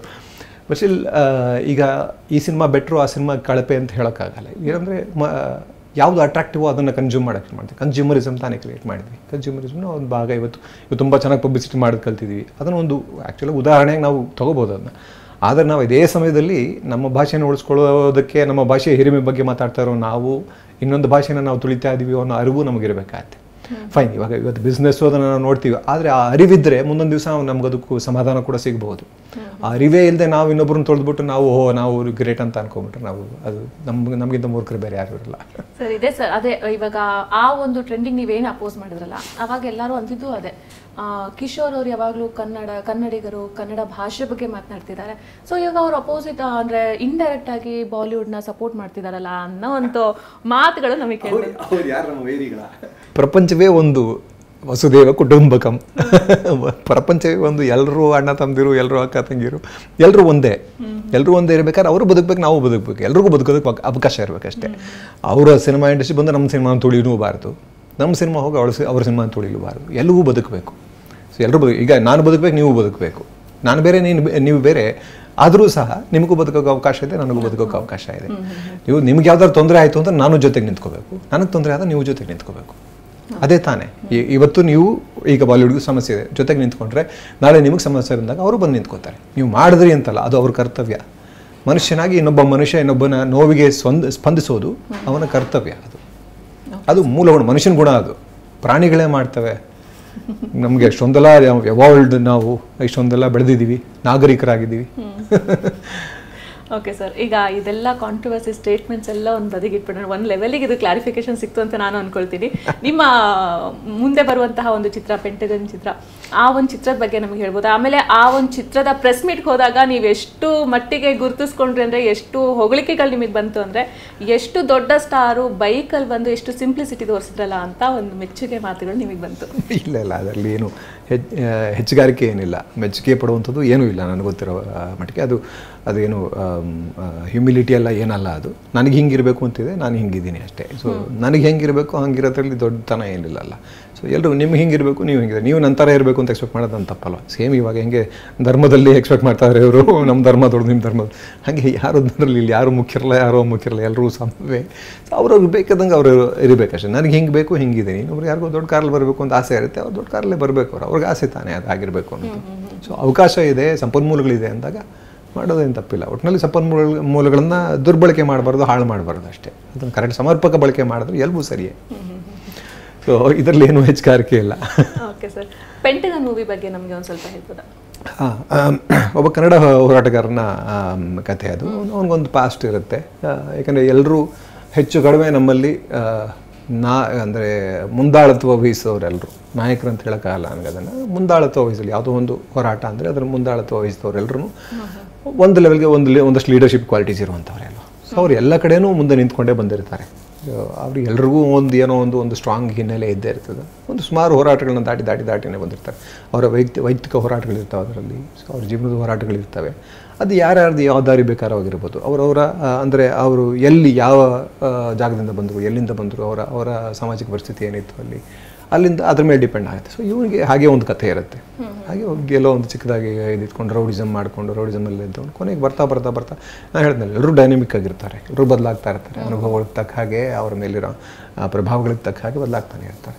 ಹಾಗೆ ಅವನು ಎಲ್ಲಿಂದನೋ ಬಂದು ಬದಲಾಗಿ ಇದಾಗಿರ್ತಾನೆ. ಬಟ್ ಅವನ ಪಾಸ್ಟ್ ಏನಿದೆ, ಅವನ ಹಿನ್ನೆಲೆ ಏನಿದೆ, ಅವನ ಭೂತಕಾಲ ಅವನನ್ನು ಬಿಡೋದಿಲ್ಲ, ಅಂತ ಕಾಡ್ತಾನೆ ಇರುತ್ತೆ. ಇನ್ನೊಂದು ಕ್ಯಾರೆಕ್ಟರ್ ಮೂಲಕ ಅವನನ್ನು ಮತ್ತೆ ಡಿಫೈನ್ ಮಾಡೋಕ್ಕೆ, ಇವನ ಪಾಸ್ಟ್ ಇದು, ಇವನ ಹಿಸ್ಟ್ರಿ ಇದು, ಇವನ ಇತಿಹಾಸ ಇದು, ಇವನು ಇಂಥವನಾಗಿದ್ದ ಅಂತ ಅವನ್ನ ಎಕ್ಸ್ಪೋಸ್ ಮಾಡೋಕ್ಕೆ ಟ್ರೈ ಮಾಡಿ, ಅವನು ಯಾವುದೋ ಒಂದು ಏನೋ ಮಾಡಿರ್ತಾನೆ, ಅದನ್ನು ಎಕ್ಸ್ಪೋಸ್ ಮಾಡೋಕ್ಕೆ ಟ್ರೈ ಮಾಡಿ. ಸೊ ಅದು ಸತ್ಯವಾ ನಿಜವಾ, ಅವನೇನು ನಿಜವಾಗ್ಲೂ ಅವನು ಪ್ರಾಮಾಣಿಕನ ಇಲ್ವಾ ಅನ್ನೋದು ಇಂಟ್ರೆಸ್ಟಿಂಗ್ ಆಗಿದೆ.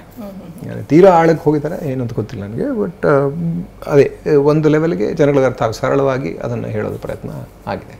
ಸರ್, ಅಂದರೆ ಇವಾಗ ಈ ಒಂದು ಸಿನಿಮಾ ಟ್ರೇಲರ್ ನೋಡಿದ್ಮೇಲೆ ಒಂದು ಮಾತುಗಳು ಕೂಡ ಬಂತು, ಕನ್ನಡ ಪರ ಹೋರಾಟಗಾರರನ್ನ ಇಲ್ಲಿ ಅವಮಾನ ಮಾಡಲಾಗಿದೆ ಅಂತ ಒಂದು ಮಾತು ಕೂಡ ಬಂತು. ಅದು ಒಂದು ರೀತಿಯಾಗಿ ಸ್ವಲ್ಪ ಮಟ್ಟಿಗೆ ಕಾಂಟ್ರವರ್ಸಿ ಕೂಡ ಆಯಿತು. ಅದೇ ಇವತ್ತು ಕಾಂಟ್ರವರ್ಸಿ ಅನ್ನೋದು ಯಾವಾಗ ಬೇಕಾದ್ರೂ ಎಲ್ಲಿ ಬೇಕಾದ್ರೂ ಶುರು ಆಗ್ಬಿಡ್ಬೋದು. ನೀವು ಮಾತಾಡೋದೇ ಕಷ್ಟ ಆಗ್ಬಿಟ್ಟಿದೆ, ಮಾತಾಡೋಕ್ಕೆ 1000 ಸಲ ಯೋಚನೆ ಮಾಡಬೇಕು ಅನ್ನೋ ಥರ ಆಗೋಗ್ಬಿಟ್ಟಿದೆ. ಯಾಕಂದರೆ ನಮಗೆ ಅಸಮಾಧಾನಗಳಿರ್ಬೋದು. ಈಗ ನನಗೆ ಇಷ್ಟ ಆಗಲ್ಲ ಅಂತ ಇಟ್ಕೊಳ್ಳಿ, ಒಂದು ಸಿನಿಮಾ ಇಷ್ಟ ಆಗಲ್ಲ, ನಾನು ಅದೇ ಈಗ KGF ಬಗ್ಗೆ ಹೇಳಿದೆ, ನೋಡಲಿಲ್ಲ ಅಷ್ಟೇ. ಈಗ ನಿಮ್ಗೆ ನೋಡಬೇಕು ಅಂತ ಅನ್ಸಿದ್ರೆ, ಈಗ ಟ್ರೈಲರ್ ನಾವು ತೋರಿಸೋದೇ ಟ್ರೈಲರ್ ಅಂದರೆ ಏನೋ ಒಂದು ಟಾರ್ಗೆಟ್ ಆಡಿಯನ್ಸ್ ಅಂತ ಇಟ್ಕೊಂಡಿರ್ತೀವಿ, ಇನ್ನು ತಲುಪುತ್ತೆ ಅಂತ ತೋರಿಸ್ತೀವಿ. ಅದು ತಲುಪದೇ ಇರುವಂಥವ್ರು ಸುಮಾರು ಜನ ಇರ್ತಾರೆ. ಅದು ಮುಖ್ಯ ಅಲ್ಲ. ಆ ಸಿನಿಮಾ ಒಂದು ಆಡಿಯನ್ಸ್ಗೆ ಅಂತ ಮಾಡಿರ್ತೀವಿ, ಒಂದು ಥರದ ಪ್ರೇಕ್ಷಕರಿಗೆ ಅಂತ ಮಾಡಿರ್ತೀವಿ, ಅವ್ರಿಗೆ ತಲುಪಿದ್ರೆ ಸಾಕು, ಅದೇ ಸಿನಿಮಾದ ಯಶಸ್ಸು. ಈಗ ಹೆಂಗೆ ಅಂದರೆ, ಈಗ ನನಗಿಷ್ಟ ಆಗಲ್ಲ ಅಂತ ಅಂದ್ಬಿಟ್ಟು ಈಗ ನನ್ನ ಬಗ್ಗೆ ಅಥವಾ ನನ್ನ ಜಾತಿಯ ಬಗ್ಗೆನೋ ನನ್ನ ಭಾಷೆಯವ್ರ ಬಗ್ಗೆನೋ ಅಥವಾ ಏನೋ ಒಂದು ಕೆಟ್ಟದಾಗಿ ಮಾತಾಡ್ಬಿಟ್ಟಿದ್ದಾರೆ ಅಂತ ಇಟ್ಕೊಂಡ್ರೆ, ಅದು ಯಾವ ಕಾಂಟೆಕ್ಸ್ಟಲ್ಲಿ ಮಾತಾಡಿದ್ರೆ ನಮ್ಗೆ ಗೊತ್ತಿಲ್ವಲ್ಲ. ಯೂಶುವಲ್ ಆಗಿ ಸಿನಿಮಾಗಳು ಕಾಂಟ್ರವರ್ಸಿ ಆಗಬಾರ್ದು ಅಂತಲೇ ಮಾಡ್ತಾರೆ. ಯಾಕಂದರೆ ಇವತ್ತಿನ ಪರಿಸ್ಥಿತಿಯಲ್ಲಿ ಸಿನಿಮಾನೇ ಹೆಚ್ಚೆ ಬರೆದಿರುವಂಥ ಪರಿಸ್ಥಿತಿ ಕೂಡ ಬರ್ಬೋದಲ್ಲ. ಸೊ ಹಾಗಾಗಿ ಕಾಂಟ್ರವರ್ಸಿ ಮಾಡ್ಕೊಳ್ಳಲ್ಲ ಯೂಶುವಲ್ ಆಗಿ ಯಾರೂ. ಈಗ ಗೊತ್ತಿಲ್ಲದೆ ಏನೋ ಕೆಲವು ವಿಷಯಗಳಾಗ್ಲಿಕ್ಕೆ ಸಾಧ್ಯ ಇದೆ. ಈಗ ಬೇಶರ್ಮ್ ರಂಗಲ್ಲ ಆಯ್ತಲ್ಲ, ದೀಪಕ ಪಡ್ಕೊಂಡು ಅವ್ರು ಮಾಡ್ಬೇಕಾದ್ರೆ ಅವ್ರು ತಲೆ ಓಡಿರಲ್ಲ, ಈ ಥರ ಎಲ್ಲ ಆಗುತ್ತೆ ಅಂತ ಅಲ್ಲೆಲ್ಲ ಬಣ್ಣ ಕಂಡಿಡ್ತಾರೆ. ಯಾಕಂದ್ರೆ ಇದುವರೆಗೂ ಆಗಿಲ್ಲ. ಅದೇ ಪಕ್ಷದ MP ಗಳೆಲ್ಲ ಅದೇ ಥರ ಸಿನಿಮಾ ಮಾಡಿ ಅದರಲ್ಲಿ ಇನ್ನೂ ಏನೇನೋ ಮಾಡಿಬಿಟ್ಟಿದ್ದಾರೆ. ಎಲ್ಲೂ ಆಗಿಲ್ದಿರೋದು ಇವಾಗ ಆಗ್ತಾ ಇದೆ. ಅದನ್ನು ಗೊತ್ತಿಲ್ಲ, ಒಂದು ಸಿನಿಮಾ ಟ್ರೈಲರ್ನ ಇಟ್ಕೊಂಡು ಜಡ್ಜ್ ಮಾಡೋದಕ್ಕಾಗೋದಿಲ್ಲಲ್ಲ. ಟ್ರೈಲರ್ನಲ್ಲಿ ಅದು ನಾನು ಅದೇ ಯಾವತ್ತೂ ಹೇಳಿದೆ, ಕೆಣಕು ನೋಟ, ಅದು ಕೆಣಕೋದಕ್ಕಷ್ಟೇ ಅದು. ಸೊ ಟೀಸರ್ ಅಂತ ಹೇಳ್ತಾರೆ, ಟೀಸ್ ಮಾಡೋದಕ್ಕಷ್ಟೇ ಅದು. ಅದನ್ನ ಆಡಿಯನ್ಸ್ ಟೀಸ್ ಮಾಡಿ ಸಿನಿಮಾ ಥಿಯೇಟರ್ ಒಳಗಡೆ ಕರ್ಕೊಂಬರೋದಕ್ಕೆ ಏನೋ ಇರ್ಬೋದಾ. ಸೊ ಅವರೆಲ್ಲರೂ ಬಂದು ನೋಡ್ಬೇಕೀಗ. ಈಗ ಕನ್ನಡ ಪರ ಹೋರಾಟಗಾರರು ಏನು ಹಂಗೆ ಮಾತಾಡಿದಾರಲ್ಲ, ಏನು ಜಸ್ಟಿಫಿಕೇಶನ್ ಕೊಟ್ಟಿದ್ದಾರೆ ನೋಡೋಣ, ಬರಬೇಕು. ಬಂದು ಸಿನಿಮಾಲಿ ಹಾಗೂ ತೀರಾ ಆಗಿದ್ರೆ ಅದನ್ನು ಪ್ರಶ್ನಿಸ್ಬೋದು, ಅದನ್ನು ಕೇಳ್ಬೋದು. ಡೈರೆಕ್ಟ್ರ್ ಉತ್ತರ ಕೊಡಬೇಕಾಗ್ತದೆ. ಕತೆ ಬರೆದವನು ಡೈರೆಕ್ಟ್ರು ಕೂತ್ಕೊಂಡು ಉತ್ತರ ಕೊಡಬೇಕಾಗತ್ತೆ, ಅವನ ಜಸ್ಟಿಫಿಕೇಶನ್ ಏನು ಅಂತ ಕೊಡಬೇಕಾಗತ್ತೆ. ಅದಕ್ಕೆ ಹಂಗೂ ಇವರಿಗೆ ತೀರಾ ತೊಂದರೆ ಆಗಿದೆ ಅಥವಾ ಇವರ ಅದು ಅಂದರೆ ಈಗ ಅವರ ಇಮೇಜ್ಗೆ ಧಕ್ಕೆ ಆಗಿದೆ ಅಂತಂದರೆ ಕೋರ್ಟ್ ಇದೆ, ಹೋಗ್ಬೋದು, ಅವರು ಅಲ್ಲಿಂದ ಅವರು ಅದಕ್ಕೆ ಸ್ಟೇ ತರ್ಬೋದು ಅಥವಾ ಕಾಂಪನ್ಸೇಷನ್ ತೊಗೋಬೋದು, ಏನು ಬೇಕಾದ್ರೂ ಮಾಡ್ಬೋದು. ಲೀಗಲ್ ವ್ಯವಸ್ಥೆ ಇನ್ನೂ ಇಂಟ್ಯಾಕ್ಟ್ ಆಗಿದೆಯಲ್ಲ ನಮ್ಮಲ್ಲಿ. ಸೊ ಅದೇ ಗೊತ್ತಿಲ್ಲ ನನಗೆ, ಅದೇ ಟ್ರೇಲರ್ನ ಇಟ್ಕೊಂಡು ಅದನ್ನು ಜಡ್ಜ್ ಮಾಡೋದು ತಪ್ಪು ಅಂತ ನನಗೆ ಅನ್ಸುತ್ತೆ. ಕಾಯಬೇಕು, ಯಾರೇ ಆಗಲಿ ಪೂರ್ತಿ ಸಿನಿಮಾ ಬರೋ ತನಕ ಕಾಯಬೇಕು. ಟ್ರೇಲರ್ ಇರೋದೇ ಪೂರ್ತಿ ಕಥೆ ಅಲ್ಲ, ಪೂರ್ತಿ ಸತ್ಯ ಅಲ್ಲ. ಈಗ ಶಿವಣ್ಣ ಜೊತೆಗೆ ಒಂದು ನಿಮ್ಮದು ಮತ್ತು ಶಿವಣ್ಣಂದು ಕಾಂಬಿನೇಷನಲ್ಲಿ ಒಂದು ಚಿತ್ರ ಬರ್ತಾ ಅಂದರೆ ನೀವು ಸೈನ್ ಮಾಡಿದ್ದೀರಾ, ಇಬ್ಬರು ಕಾಂಬಿನೇಷನಲ್ಲಿ ಇದು ಮೊದಲನೇ ಚಿತ್ರ ನಿಮ್ಮಿಬ್ರದ್ದು ಅಂತ ಹೇಳ್ತಾರೆ. ಇಲ್ಲ ಇಲ್ಲ ಇಲ್ಲ ಮಾಡಿದ್ದೀನಿ. ಶಿವಣ್ಣ ಜೊತೆ ನಾನು ಮ್ಯಾಕ್ಸಿಮಮ್ ಸಿನಿಮಾ ಮಾಡಿರೋದು. ಶಿವಣ್ಣನೇ ಫಸ್ಟ್ ನನ್ನ ವಿಲನ್ ರೋಲ್ ಮಾಡಿಸಿದ್ದು, ಅಂದರೆ ಅವ್ರ ಸಿನಿಮಾದಲ್ಲಿ ನಾನು ಫಸ್ಟ್ ವಿಲನ್ ರೋಲ್ ಮಾಡಿದ್ದು. ಸಾಧು ಸರ್ ಡೈರೆಕ್ಟ್ ಮಾಡಿದ್ದು, ರಾಮ್ ಅವರ ಪ್ರೊಡಕ್ಷನ್, ರಾಕ್ಷಸ. ಸೊ ನನ್ನ ಎರಡನೇ ಸಿನಿಮಾ ಅದು. ಆ್ಯಕ್ಚುಲಾಗಿ ಎರಡನೇ ಸಿನಿಮಾಗೆ ಮೇನ್ ವಿಲನ್ ರೋಲ್ ಕೊಟ್ಟರು. ಅದಾದ ನಂತರ ಅಶೋಕ ಅಂತ ಒಂದು ಸಿನಿಮಾ ಮಾಡಿದ್ವಿ, ಕುಮಾರರಾಮ ಮಾಡಿದೆ, ಖಂಡವೀರ ಕುಮಾರರಾಮ 3 ಸಿನಿಮಾ ಮಾಡಿದೆ. ಇನ್ನೊಂದು ಸಿನಿಮಾ ಮಾಡಿದೆ, ಸಿನಿಮಾ ಮಾಡಿದೆ, ಸಿನಿಮಾ 4 ಸಿನಿಮಾ ಮಾಡಿದ್ದೀನಿ ಶಿವಣ್ಣ ಜೊತೆ. ಇದು ಶಿವಾರ್ಜುನ್ ಪ್ರೊಡ್ಯೂಸ್ ಮಾಡ್ತಾರೆ, ಅದಕ್ಕೋಸ್ಕರ ಮೇಯ್ನಾಗಿ ಶಿವಾರ್ಜುನ್ಗೋಸ್ಕರ. ಮುಂಚೆ ಶಿವಾರ್ಜುನೇ ಮಾಡಿದ್ವಿ ನಾವಿಬ್ಬರು ಒಟ್ಟಿಗೆ. ಶಿವಾರ್ಜುನ್ ನನಗೆ ರಾಕ್ಷಸ ಟೈಮ್ನಿಂದ ಪರಿಚಯ. ರಾಕ್ಷಸಲ್ಲಿ ರಾಮು ಜೊತೆಗೆ ಮ್ಯಾನೇಜರಾಗಿ ಕೆಲಸ ಮಾಡ್ತಾ ಇದ್ದೆ ಶಿವಾರ್ಜುನ್.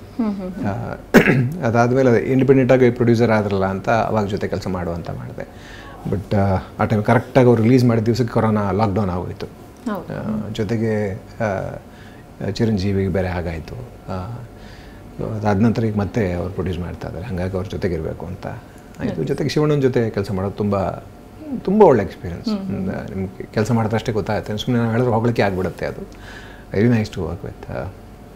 ಹಾಗಾಗಿ ಒಂದು ಎಕ್ಸಾಂಪಲ್ ಹೇಳಬೇಕು ಅಂದರೆ, ನಾವು ರಾಕ್ಷಸ ಫೈಟ್ ಮಾಡ್ತಾ ಇದ್ವಿ, ಅವ್ರಿಗೆ ಕೈ ಡಿಸ್ಲೊಕೇಟ್ ಆಗಿದೆ, ಒಂದು ಪಂಚ್ ಮಾಡೋದು ಕರೆಕ್ಟಾಗಿ ಆ ಕೈ ಪಕ್ಕದಲ್ಲೇ ಇಟ್ಟರು.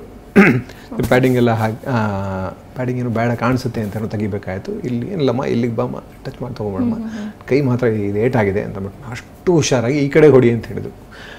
ಈ ಕಡೆಗೆ ಹೊಡಿಬೇಕು ಅಂತ ಗುರಿ ಇಟ್ಟು ಕೊನೆ ಹೊಡೆದೇ ಬಿಟ್ಟೆ ಅಲ್ಲಿ. ಅದೇನಾಗುತ್ತೆ ಅಂದರೆ ಫುಲ್ ತುಂಬ ಕಾನ್ಷಿಯಸ್ ಆದಾಗ ಹೆಂಗೋ ತಲೆ ಏನೋ ಕೆಲಸ ಮಾಡ್ತಾ ಬಿಟ್ಟು ಅನ್ನೋದು ಹೊಡೆದು ಪಾಪ ಸಿಕ್ಕಾವಳೇನೋ ಆಯಿತು, ಏನು ಮಾತಾಡೋರು, ಸುಮ್ಮನೆ ಹೋದರು ಹಂಗೆ ಸೈಲೆಂಟಾಗಿ ಹೋಗಿ. ಯಾಕಂದರೆ ಆ ಪೇನೆಲ್ಲ ನನಗೆ ಗೊತ್ತು, ನಾನು ಅನುಭವಿಸಿದ್ದೀನಿ. ಆದಮೇಲೆ ಸುಮ್ಮನೆ ಹೋಗಿ ಸ್ವಲ್ಪ ಸುಮ್ಮನೆ ಇದ್ದು ಅವ್ರು ಬಂದು ಓಕೆ ಅಂತ ಮಾಡೋಣ ಡೌನ್ ಟು ಅರ್ತ್ ಅಂದರೆ ಅರ್ಥ ಆಗುತ್ತೆ ಅವ್ರಿಗೆ. ಮನುಷ್ಯ ಎಲ್ಲ ಅಂದರೆ ತುಂಬ ಜೀವನದಲ್ಲಿ ಕಷ್ಟ ಸುಖಗಳನ್ನೆಲ್ಲ ನೋಡಿ ಬಂದಿರೋದ್ರಿಂದ ಅವ್ರಿಗೆ ಎಲ್ಲರ ಸಮಸ್ಯೆಗಳು ಅಷ್ಟು ವರ್ಷದ ಅನುಭವ ಆಯ್ತು.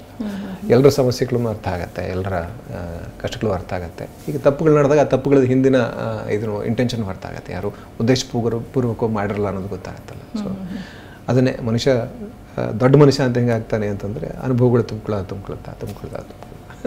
ಓಕೆ ಸರ್, ನಿಮ್ಮ ಮುಂದಿನ ಪ್ರಾಜೆಕ್ಟ್ಗಳು ಏನೇನಿದ್ದಾವೆ ಅದ್ರ ಬಗ್ಗೆ ನಮಗೊಂದು ಸ್ವಲ್ಪ ಹೇಳಿ. ಸಣ್ಣದಾಗಿ ಒಂದಷ್ಟು ಸಿನಿಮಾಗಳು ಮಾಡ್ತಾ ಇದ್ದಾರೆ ಅಷ್ಟೇ.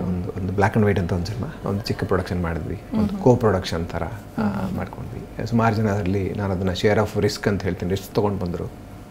ಈಗ ನಮ್ಮಲ್ಲಿ ಬಂಡವಾಳ ಹಾಕಿದವನೇ ನಮ್ಮಲ್ಲಿ ಅದೇ ಮಾಡಿಬಿಡಿದ್ರು ಮೊದಲಿಂದ. ಅನ್ನ ಹಾಕೋ ದೇವರು ಅಂತ ಅಂದ್ಬಿಟ್ಟು ಮಾಡಿಬಿಟ್ಟಿಲ್ಲ, ನಿಜ. ಬಟ್ ಸ್ಟಿಲ್ ಅದು ಬಿಸ್ನೆಸ್ ಅಲ್ಲ. ಸೊ ಎಲ್ಲರಿಗೂ ಎಲ್ಲರೂ ಸಮಾನ ಅಂತಂದಮೇಲೆ ನಾವು ಒಬ್ಬರು ದೇವರು ಒಬ್ಬರು ಮನುಷ್ಯರು ಅಂತ ಹೇಳೋಕ್ಕಾಗಲ್ವಲ್ಲ. ಎಲ್ಲರೂ ಮನುಷ್ಯರೇ, ಅವ್ರು ಬಿಸ್ನೆಸ್ ಮಾಡ್ತಾಯಿದ್ದಾರೆ. ಇಲ್ಲಿ ಶ್ರಮನೇ ಹಣ. ಈ ಒಬ್ಬ ಕಲಾವಿದನಿಗೂ ಒಬ್ಬ ತಂತ್ರಜ್ಞನಿಗೂ ಶ್ರಮನೇ ಹಣ. ಸೊ ಹಂಗಾಗಿ ಎಲ್ಲರೂ ರಿಸ್ಕ್ ತೊಗೊಂಡು ಒಂದು ಕಥೆಯನ್ನು ನಂಬಿ ಬರ್ತಾರಲ್ಲ, ಆ ಥರದ್ದು ಒಂದು ಚಿಕ್ಕ ಅಟೆಂಪ್ಟ್ ಆಗಿದೆ. ಸೊ ಎಲ್ರಿಗೂ ಈಕ್ವಲಾಗಿ ಶೇರ್ ಮಾಡಬೇಕು ಬಂದ ಇದನ್ನೆಲ್ಲ ಅಂತ ಇದೆ. ಗೊತ್ತಿಲ್ಲ, ಅದನ್ನು ಮಾರಾಟ ಮಾಡಿ ದುಡ್ಡು ಬಂದರೆ ಅವೆಲ್ಲ ಮಾಡ್ಬೋದು. ಆ ಥರದ್ದು ಒಂದು 2-3 ಸಿನಿಮಾ, ಒಂದು 5 ಅಂತ ಒಂದು ಮಾಡಿದ್ವಿ. ಒಂದು ರೂಪಾಂತರ ಅಂತ ಒಂದು ಸಿನಿಮಾ ಮಾಡಿ, ಆ ರೂಪಾಂತರ ಅದೇ ದೇವದ ಕತೆ ಅಂತ ಹೇಳ್ತಾರೆ. 5 ಅನ್ನೋದು ದೇವದ ಕಥೆನೇ. ಸೊ ನಮ್ಮಲ್ಲಿ ಯಾಕಂದರೆ ಸ್ಟಾರ್ ಇಲ್ಲ ಅಂದರೆ ದೆವ್ವನೇ ದೊಡ್ಡ ಸ್ಟಾರ್ ಅಲ್ಲ. ಸೊ ಅದು ಸೋಲಿಲ್ಲದ ಸರದಾರ ಸ್ಟಾರ್, ಅದು ಸೋಲಿಲ್ಲದಿರೋ ಸ್ಟಾರ್. ದೆವ್ವ ಇದ್ದರೆ ಯಾವ ಸ್ಟಾರ್ ಬೇಕಾದ್ರೂ ಸೋಲ್ಬೋದು, ದೆವ್ವ ಸೋಲಲ್ಲ. ಸೊ ಹಾಗಾಗಿ ದೆವ್ವನ ಇಟ್ಕೊಂಡು 2 ಸಿನಿಮಾ ಮಾಡ್ತಾ ಇದ್ವಿ, ಹೆಂಗಾರು ಗೆದ್ಬಿಡೋಣ ಅಂತ. ನೋಡ್ಬೇಕೇನಾಗುತ್ತೆ. ಓಕೆ ಸರ್, ಅಂದರೆ ನಾವು ಇಲ್ಲಿ ಹೇಳ್ತೀವಿ ಇವಾಗ ಇತ್ತೀಚಿನ ದಿನಗಳಲ್ಲಿ ಏನಾಗ್ತಾ ಇದೆ ಅಂದರೆ, ಒಂದು ನಾಯಕ ಮತ್ತು ಸ್ಟೋರಿ ಎರಡನ್ನೂ ನಾವು ಕಂಪೇರ್ ಮಾಡಿದ್ರೆ ಸ್ಟೋರಿ ಇರುವಂತಹ ಒಂದು ಚಿತ್ರಗಳು ಗೆಲ್ತಾ ಇದೆಯಾ ಅಥವಾ ನಾಯಕ ಪ್ರಧಾನವಾಗಿರುವಂತಹ ಚಿತ್ರಗಳು ಗೆಲ್ತಾ ಇದೆಯಾ? ಯಾವ ಥರ ಅಲ್ಲಿ ಟ್ಯಾಲಿ ಮಾಡ್ಕೊಳ್ಬೋದು ಸರ್ ಅದನ್ನು? ಅಂದರೆ ನಿಮಗೆ ತುಂಬ ಒಳ್ಳೆ ಕಥೆ ಇದ್ದರೆ, ಆ ಕಥೆಯನ್ನು ತುಂಬ ಚೆನ್ನಾಗಿ ನಿಭಾಯಿಸಿದರೆ ನಿಮ್ಗೆ ಯಾವುದೂ ಲೆಕ್ಕಕ್ಕೆ ಬರೋದಿಲ್ಲ.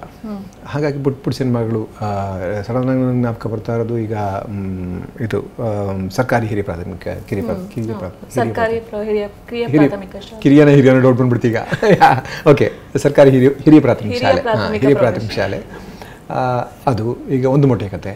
ಇವೆಲ್ಲವೂ ಏನು ಸ್ಟಾರ್ ಡಮ್ ಇರಲಿಲ್ಲ, ಏನೂ ಇರಲಿಲ್ಲ. ಪುಟ್ಟ ಸಿನಿಮಾಗಳು, ಬಟ್ ಕಂಟೆಂಟ್ ತುಂಬ ನೀಟಾಗಿ ಹ್ಯಾಂಡಲ್ ಮಾಡಿದರು. ಅದು ಹೆಂಗಂದರೆ ಜನಪ್ರಿಯ ಮಾಡಲಲ್ಲೂ ಇತ್ತು. ಅಂದರೆ ಜನಗಳಿಗೂ ಅಂದರೆ ಅದರ ಕಾಮಿಡಿ ಚೆನ್ನಾಗಿತ್ತು, ಫ್ರೆಶ್ನೆಸ್ ಇತ್ತು, ಅಲ್ಲಿಯ ಲೋಕಲ್ ಇದಿತ್ತು. ಈ ಕಾಂತಾರ ಕೆಲೋದಕ್ಕೂ ಕೂಡ ಅಲ್ಲಿಯ ಸಂಸ್ಕೃತಿ, ಅಂದರೆ ಸ್ಥಳೀಯ ಸಂಸ್ಕೃತಿ, ಸ್ಥಳೀಯ ಭಾಷೆ ಇವೆಲ್ಲವೂ ತುಂಬ ಇಂಪಾರ್ಟೆಂಟ್ ಆಯಿತು. ಅಂದರೆ ಅದರ ಫ್ರೆಶ್ನೆಸ್ ಇದೆಯಲ್ಲ. ಈಗ ಸೌತ್ ಇಂಡಿಯನ್ ಸಿನಿಮಾಗಳು ಅಲ್ಲಿ ಹಿಂದಿ ಬೆಲ್ಟಲ್ಲಿ ಯಾಕೆ ಚೆನ್ನಾಗಿ ಕೆಲಸ ಮಾಡ್ತಾ ಇವೆ ಅಂದರೆ ಇಲ್ಲಿಯ ಕಲ್ಚರ್ ಅವ್ರಿಗೆ ಗೊತ್ತೇ ಇರಲ್ಲ. ಸೊ ಅಲ್ಲಂದರೆ ಅದೇ ಕಲ್ಚರ್. ಈಗ ಇಲ್ಲ ಬಿಹಾರ್ಗೆ ಹೋಗ್ತಾ ಇದ್ರು, ಇಲ್ಲ UPಗೆ ಹೋಗ್ತಾ ಇಲ್ಲ ಪಂಜಾಬ್ಗೆ ಹೋಗ್ತಾ ಇದ್ರು. ಇಷ್ಟೇ ಕತೆ, ಅವ್ರ ಕತೆಗಳೆಲ್ಲ ಅಲ್ಲೇ ಸುತ್ತಾ ಇದ್ದು. ಅಲ್ಲಿ ಎಷ್ಟಾಗುತ್ತೋ ಎಲ್ಲ ಓವರ್ ಎಕ್ಸ್ಪ್ಲೋರ್ಟ್ ಆಗೋಯ್ತು. ಸೊ ಇಲ್ಲಿಂದ ಬಂದಿದ್ದೆಲ್ಲ ಹೊಸತನಕ್ಕೆ ಶುರುವಾಗಿದೆ, ಅನ್ಸಕ್ಕೆ ಶುರುವಾಗಿದೆ. ಹಾಗಾಗಿ ಅವ್ರಿಗೆ ಇಷ್ಟ ಆಗ್ತಾಯಿದೆ. ಹೊಸದಾಗಿದೆ ಇದೆಲ್ಲ, ಇಷ್ಟೊಂದು ಚೆನ್ನಾಗಿದೆಯಲ್ಲ, ಏನೇನೋ ಹೊಸದಾಗಿದೆ ಅಂತ. So freshness. ಸೊ ನಮಗೂ ಅಷ್ಟೇ, ಕನ್ನಡದವ್ರಿಗೇ ಕರಾವಳಿ ಫ್ರೆಶ್ನೆಸ್ಸೇ ನಮಗೆ. ನಾವು ಇಲ್ಲಿವರೆಗೂ ಕರಾವಳಿಯವ್ರನ್ನ ಹೆಂಗೆ ಟ್ರೀಟ್ ಮಾಡ್ತಾ ಇದ್ವಿ, ಬರೀ ಕಾಮಿಡಿಯನ್ಗಳಷ್ಟೇ, ಎಂತ ಮಾರ್ರೆ ಇಷ್ಟಕ್ಕೆ ಯೂಸ್ ಮಾಡ್ಕೊಂಡಿದ್ವಿ ಅವ್ರನ್ನ. ದೈವ ಅನ್ನೋ ಕಾನ್ಸೆಪ್ಟ್ ಎಷ್ಟೋ ಜನಕ್ಕೆ ಗೊತ್ತೂ ಇರಲಿಲ್ಲ. ಹೌದು, ಅಲ್ಲಿ ಬುದ್ಧದ ಕೋಲ ಇದೆ ಅಂತ ಗೊತ್ತಿಲ್ಲ, ಕಂಬಳ ಇದೆ ಅಂತ ಗೊತ್ತಿಲ್ಲ, ನಮ್ಗೆ ಗೊತ್ತಿಲ್ಲ. ಯಾಕಂದರೆ ಸಿನಿಮಾ ಮೂಲಕ ಬಂದಷ್ಟೇ ತಾನೇ ಹೆಚ್ಚಿಗೆ ಜನಪ್ರಿಯವಾಗೋದು. ಸೊ ನಮ್ಮಲ್ಲಿ ಓದೋ ಅಭ್ಯಾಸ ಯಾವತ್ತೋ ಹೊರಟೋಯ್ತು. ಟಿ ವಿ ಬಂದಮೇಲೆ ಅದಕ್ಕೆ ಕಿತ್ಕೊಂಡು ಹೊರಟಾಯ್ತು. ಟಿ ವಿಯಲ್ಲಿ ಬರೀ ಅವರ TRPಗೆ ಮಾತ್ರ ಏನು ಮಾಡಬೇಕು ಆ ಕೆಲಸ ಆಗ್ತಾಯಿದೆ. ಅದು ಬಿಟ್ಟಾಗಬೇಕು. ಅದು ಎಲ್ಲ ಸರ್ಕಾರ ಕೊಂಡ್ಕೊಂಡ್ಬಿಟ್ಟಿದೆ ಟಿ ವಿಗಳನ್ನು. ಸರ್ಕಾರದ್ದು ಏನು ನಡಿಬೇಕು ಅದು ಮಾತ್ರ ನಡೆಯುತ್ತೆ ಅಲ್ಲಿ. ಹಾಗಿರುವಾಗ ಅವ್ರಿಗೆ ನಿಜವಾದ ವಿಷಯಗಳನ್ನ ವಸ್ತುಸ್ಥಿತಿಯನ್ನು ತಲುಪಿಸೋದಕ್ಕೆ ಸಿನಿಮಾ ತುಂಬ ದೊಡ್ಡ ಸಾಧನೆ. ಅದಾಗಿದೆ ಇವಾಗ. ಸೊ ಹೀಗೆ ಪುಟ್ಟ ಸಿನಿಮಾಗಳು ಕಂಟೆಂಟ್ ಚೆನ್ನಾಗಿದ್ದಾಗ ಕಂಟೆಂಟ್ನ ತುಂಬ ಕರೆಕ್ಟಾಗಿ ಮಾಡಿದೆ. Cinema as a group effort ಅಲ್ಲ. ಸೊ ಒಂದು ಎಲ್ಲರೂ ಚೆನ್ನಾಗಿ ಕೆಲಸ ಮಾಡಿದ್ರೆ ಒಂದು ಸಿನಿಮಾ ಚೆನ್ನಾಗಾಗತ್ತೆ. ಸೊ ಆ ಥರದವು ತಲುಪ್ತವೆ. ಇಲ್ಲ ಅಂತ ನಿಮಗೆ ನೀವು ಪಕ್ಕ ಕಮರ್ಷಿಯಲ್ ಜನಪ್ರಿಯ ರೂಟ್ನ ಹಿಡಿಬೇಕು, ಒಂದು ಹೀರೋ ಸೆಂಟ್ರಿಕ್ ಅವು ಓಡ್ತವೆ. ಆ ಥರದ್ದಕ್ಕೂ ಆಡಿಯನ್ಸ್ ಇದೆ. ಅದು ಯಾಕಂದರೆ ಒಂದು ಭ್ರಮೆಯ ಜಗತ್ತು ತಾನೇ ಸಿನಿಮಾ ಕ್ರಿಯೇಟ್ ಮಾಡುತ್ತೆ. ಸೊ ನನ್ನ ಚಿಂತೆಗಳನ್ನೆಲ್ಲ ಮರೆತು ಬರೀ ಎಂಟರ್ಟೈನ್ಮೆಂಟ್ಗೋಸ್ಕರ ಸಿನಿಮಾಗೆ ಹೋಗ್ತೀನಿ ಅನ್ನೋರು ಸುಮಾರು ಜನ ಇದೆ. ಅದೇ ಮೇಜರ್ ಆಡಿಯನ್ಸ್ ಇದೆ ಆ್ಯಕ್ಚುಲಾಗಿ. ಅಂಥವ್ರಿಗೆ ನೀವು ಕರೆಕ್ಟಾಗಿ ಅಂಥ ಸಿನಿಮಾನ ಮಾಡಬೇಕು, ತೊಗೊಂಡೋಗಿ ತಲುಪಿಸ್ಬೇಕು. ಅದಕ್ಕೆ ತೊಗೊಂಡೋಗಿ ತಲುಪಿಸುವಂಥ ಸಾಧನಗಳು ನಿಮ್ಮ ಹತ್ರ ಇರಬೇಕು. ಅದು ನಿಮ್ಗೆ ಗೊತ್ತಿರಬೇಕು, ನಿಮ್ಮ ಹಿಡಿತದಲ್ಲಿರಬೇಕು. ಆ ಸ್ಕಿಲ್ ಕೂಡ ತುಂಬ ಇಂಪಾರ್ಟೆಂಟ್. ಇವತ್ತಿಗೆ ಈ ಹೊಂಬಾಳೆ ಫಿಲ್ಮ್ಸ್ ಅದನ್ನು ಮಾಡಿದ್ದಾರೆ. ಅವ್ರಿಗೆ ಪಬ್ಲಿಸಿಟಿ ನಿಮ್ಗೆ ಅವ್ರು ಮಾಡ್ದಂಗೆ ಯಾರು ಮಾಡೋಕ್ಕಾಗಲಿಲ್ಲ. ಹಾಗಾಗಿ ಅವರು ಒಂದರಿಂದ ಒಂದು ಸಿನಿಮಾಗಳು ಅಷ್ಟು ಈಸಿಯಾಗಿ ಹೆಂಗೆ ಅಷ್ಟು ದೊಡ್ಡ ಮಟ್ಟಕ್ಕೆ ಗೆಲ್ಸೋಕ್ಕಾಯ್ತು. ನಿಜ, ಕಾಂತಾರ ಚೆನ್ನಾಗಿತ್ತು ಸಿನಿಮಾ, ಇಲ್ಲಿದ್ರು ಗೆಲ್ತಾ ಇತ್ತು. ಬಟ್ ಇಷ್ಟು ದೊಡ್ಡ ಮಟ್ಟಕ್ಕೆ ಹೋಗೋದಕ್ಕೆ ಇವರ ಪಬ್ಲಿಸಿಟಿ ತುಂಬ ಇಂಪಾರ್ಟೆಂಟ್. KGF ಕೂಡ ಅದರ ಪಬ್ಲಿಸಿಟಿ ಎಷ್ಟು ಚೆನ್ನಾಗಿ ಮಾಡೋದು. ಸಣ್ಣ ಯೂಟ್ಯೂಬರ್ಸ್ ಎಲ್ಲ ಅದ್ರ ಬಗ್ಗೆ ಮಾತಾಡ್ತಾ ಇದ್ರು. ನೀವು ಆಸೆ ಪರವಾಗಿಲ್ಲ, ಇಲ್ಲಿ ತನಕ ರೀಚ್ ಮಾಡಿದ್ರು ಪಬ್ಲಿಸಿಟಿನ ಅಂತ ಅಂದ್ಬಿಟ್ಟು. ಸೊ ಅದನ್ನು ಕಲಿಯೋದು ತುಂಬ ಇದೆ. ಸೊ ಹೀಗೆ ಇಂಥವೇ ಸಿನಿಮಾ ಓಡ್ತವೆ ಅಂತ ಹೇಳೋಕ್ಕಾಗಲ್ಲ. ನಿಮಗೆ ಸಿನಿಮಾ ತಲುಪಿಸೋಕೆ ಸಾಧ್ಯ ಆದರೆ, ಈಗ ನಮ್ಮಲ್ಲಿ ಚಿಕ್ಕ ಪುಟ್ಟ ಪೇಸ್ಟು ಸೋಪನ್ನೇ ಮಾರ್ತಾರಂತೆ, ಅಷ್ಟು ನೀಟಾಗಿ ಮಾರ್ತಾರೆ. ಸೊ ನಿಮಗೆ ಪಬ್ಲಿಸಿಟಿ ಮಾಡೋದಕ್ಕೆ ಗೊತ್ತಿದ್ರೆ ಅಂದರೆ ತೊಗೊಂಡು ಹೋಗಿ ತಲುಪಿಸೋದು. ಪಬ್ಲಿಸಿಟಿ ಅಂದರೆ ನಾನು ಸುಮ್ಮನೆ ಚೀಪ್ ಪಬ್ಲಿಸಿಟಿ ಥರ ಹೇಳ್ತಾ ಇಲ್ಲ. ತೊಗೊಂಡು ಹೋಗಿ ಅದರ ಟಾರ್ಗೆಟ್ ಆಡಿಯನ್ಸ್ ಏನಿದೆಯೋ ಅವನಿಗೆ ಮಾರೋದಕ್ಕೆ ಸಾಧ್ಯ ಆದರೆ, ಅಥವಾ ನಿಮಗೆ ಗೊತ್ತಿದ್ದರೆ ಯಾವುದನ್ನು ಬೇಕಾದರೂ ಮಾರ್ಬೋದು. ಒಬ್ಬ ಪ್ರತಿಭಾವಂತ ನಟರ ಜೊತೆಗೆ ನೀವು ಕೃಷಿಕರಾಗಿ ಕೂಡ ಗಮನ ಸೆಳೆದಿದ್ದೀರಿ. ಸೊ ಕೃಷಿ ಕ್ಷೇತ್ರದಲ್ಲಿ ಏನಾದರೂ ಪ್ರಯೋಗ ಮಾಡಬೇಕು ಅಂತ ಚಿಂತನೆಗಳಿದೆಯಾ ನಿಮ್ಮದು? ಪ್ರಯೋಗ ಅಂತೇನಿಲ್ಲ, ಕಲಿಯೋದಷ್ಟೇ ತಾನೇ. ಅಲ್ಲಿ ಎಲ್ಲವೂ ಪ್ರಯೋಗನೇ ಅಲ್ಲಿ ಒಂದೊಂದು ಸಲ. ಯಾಕಂದರೆ ಪ್ರಕೃತಿಯ ಜೊತೆ ಕೆಲಸ ಮಾಡೋದ್ರಿಂದ ಪ್ರಕೃತಿ ನಿಮಗೆ ಅದು ಮೋಸ್ಟ್ ಡೈನಮಿಕ್ ಅದೇ. ಇವತ್ತಿದ್ದಂಗೆ ನಾಳೆ ಇರೋದಿಲ್ಲ. ಸೊ ಒಂದೊಂದು ದಿವಸನೂ ಒಂದೊಂದು ನಿಮಿಷನೂ ಬದಲಾಗ್ತಾನೆ ಇರುತ್ತೆ, ಹೊಸದನ್ನು ಕಲಿಸ್ತಾನೆ ಇರುತ್ತೆ. ಸೊ ಒಂದೊಂದು ಕ್ಷಣವೂ ಪ್ರಕೃತಿ ಜೊತೆ ಪ್ರಯೋಗನೇ. ಸರ್ವೈವಲ್ ಒಂದು ದೊಡ್ಡ ಪ್ರಯೋಗನೇ. ಈ ಸಲ ರಾಗಿ ಹಾಕಿದ್ವಿ, ಟಪ್ಪಂತ ಮಳೆ ಬಂದ್ಬಿಡ್ತು. ಕರೆಕ್ಟಾಗಿ ಬೆಳೆದಾಗ ಮಳೆ ಬಂದ್ಬಿಡ್ತು, ಎಲ್ಲ ಮಲ್ಕೊಂಡ್ಬಿಡ್ತು, ಎಲ್ಲ ಕೊಳತೆ ಹೋಯಿತು.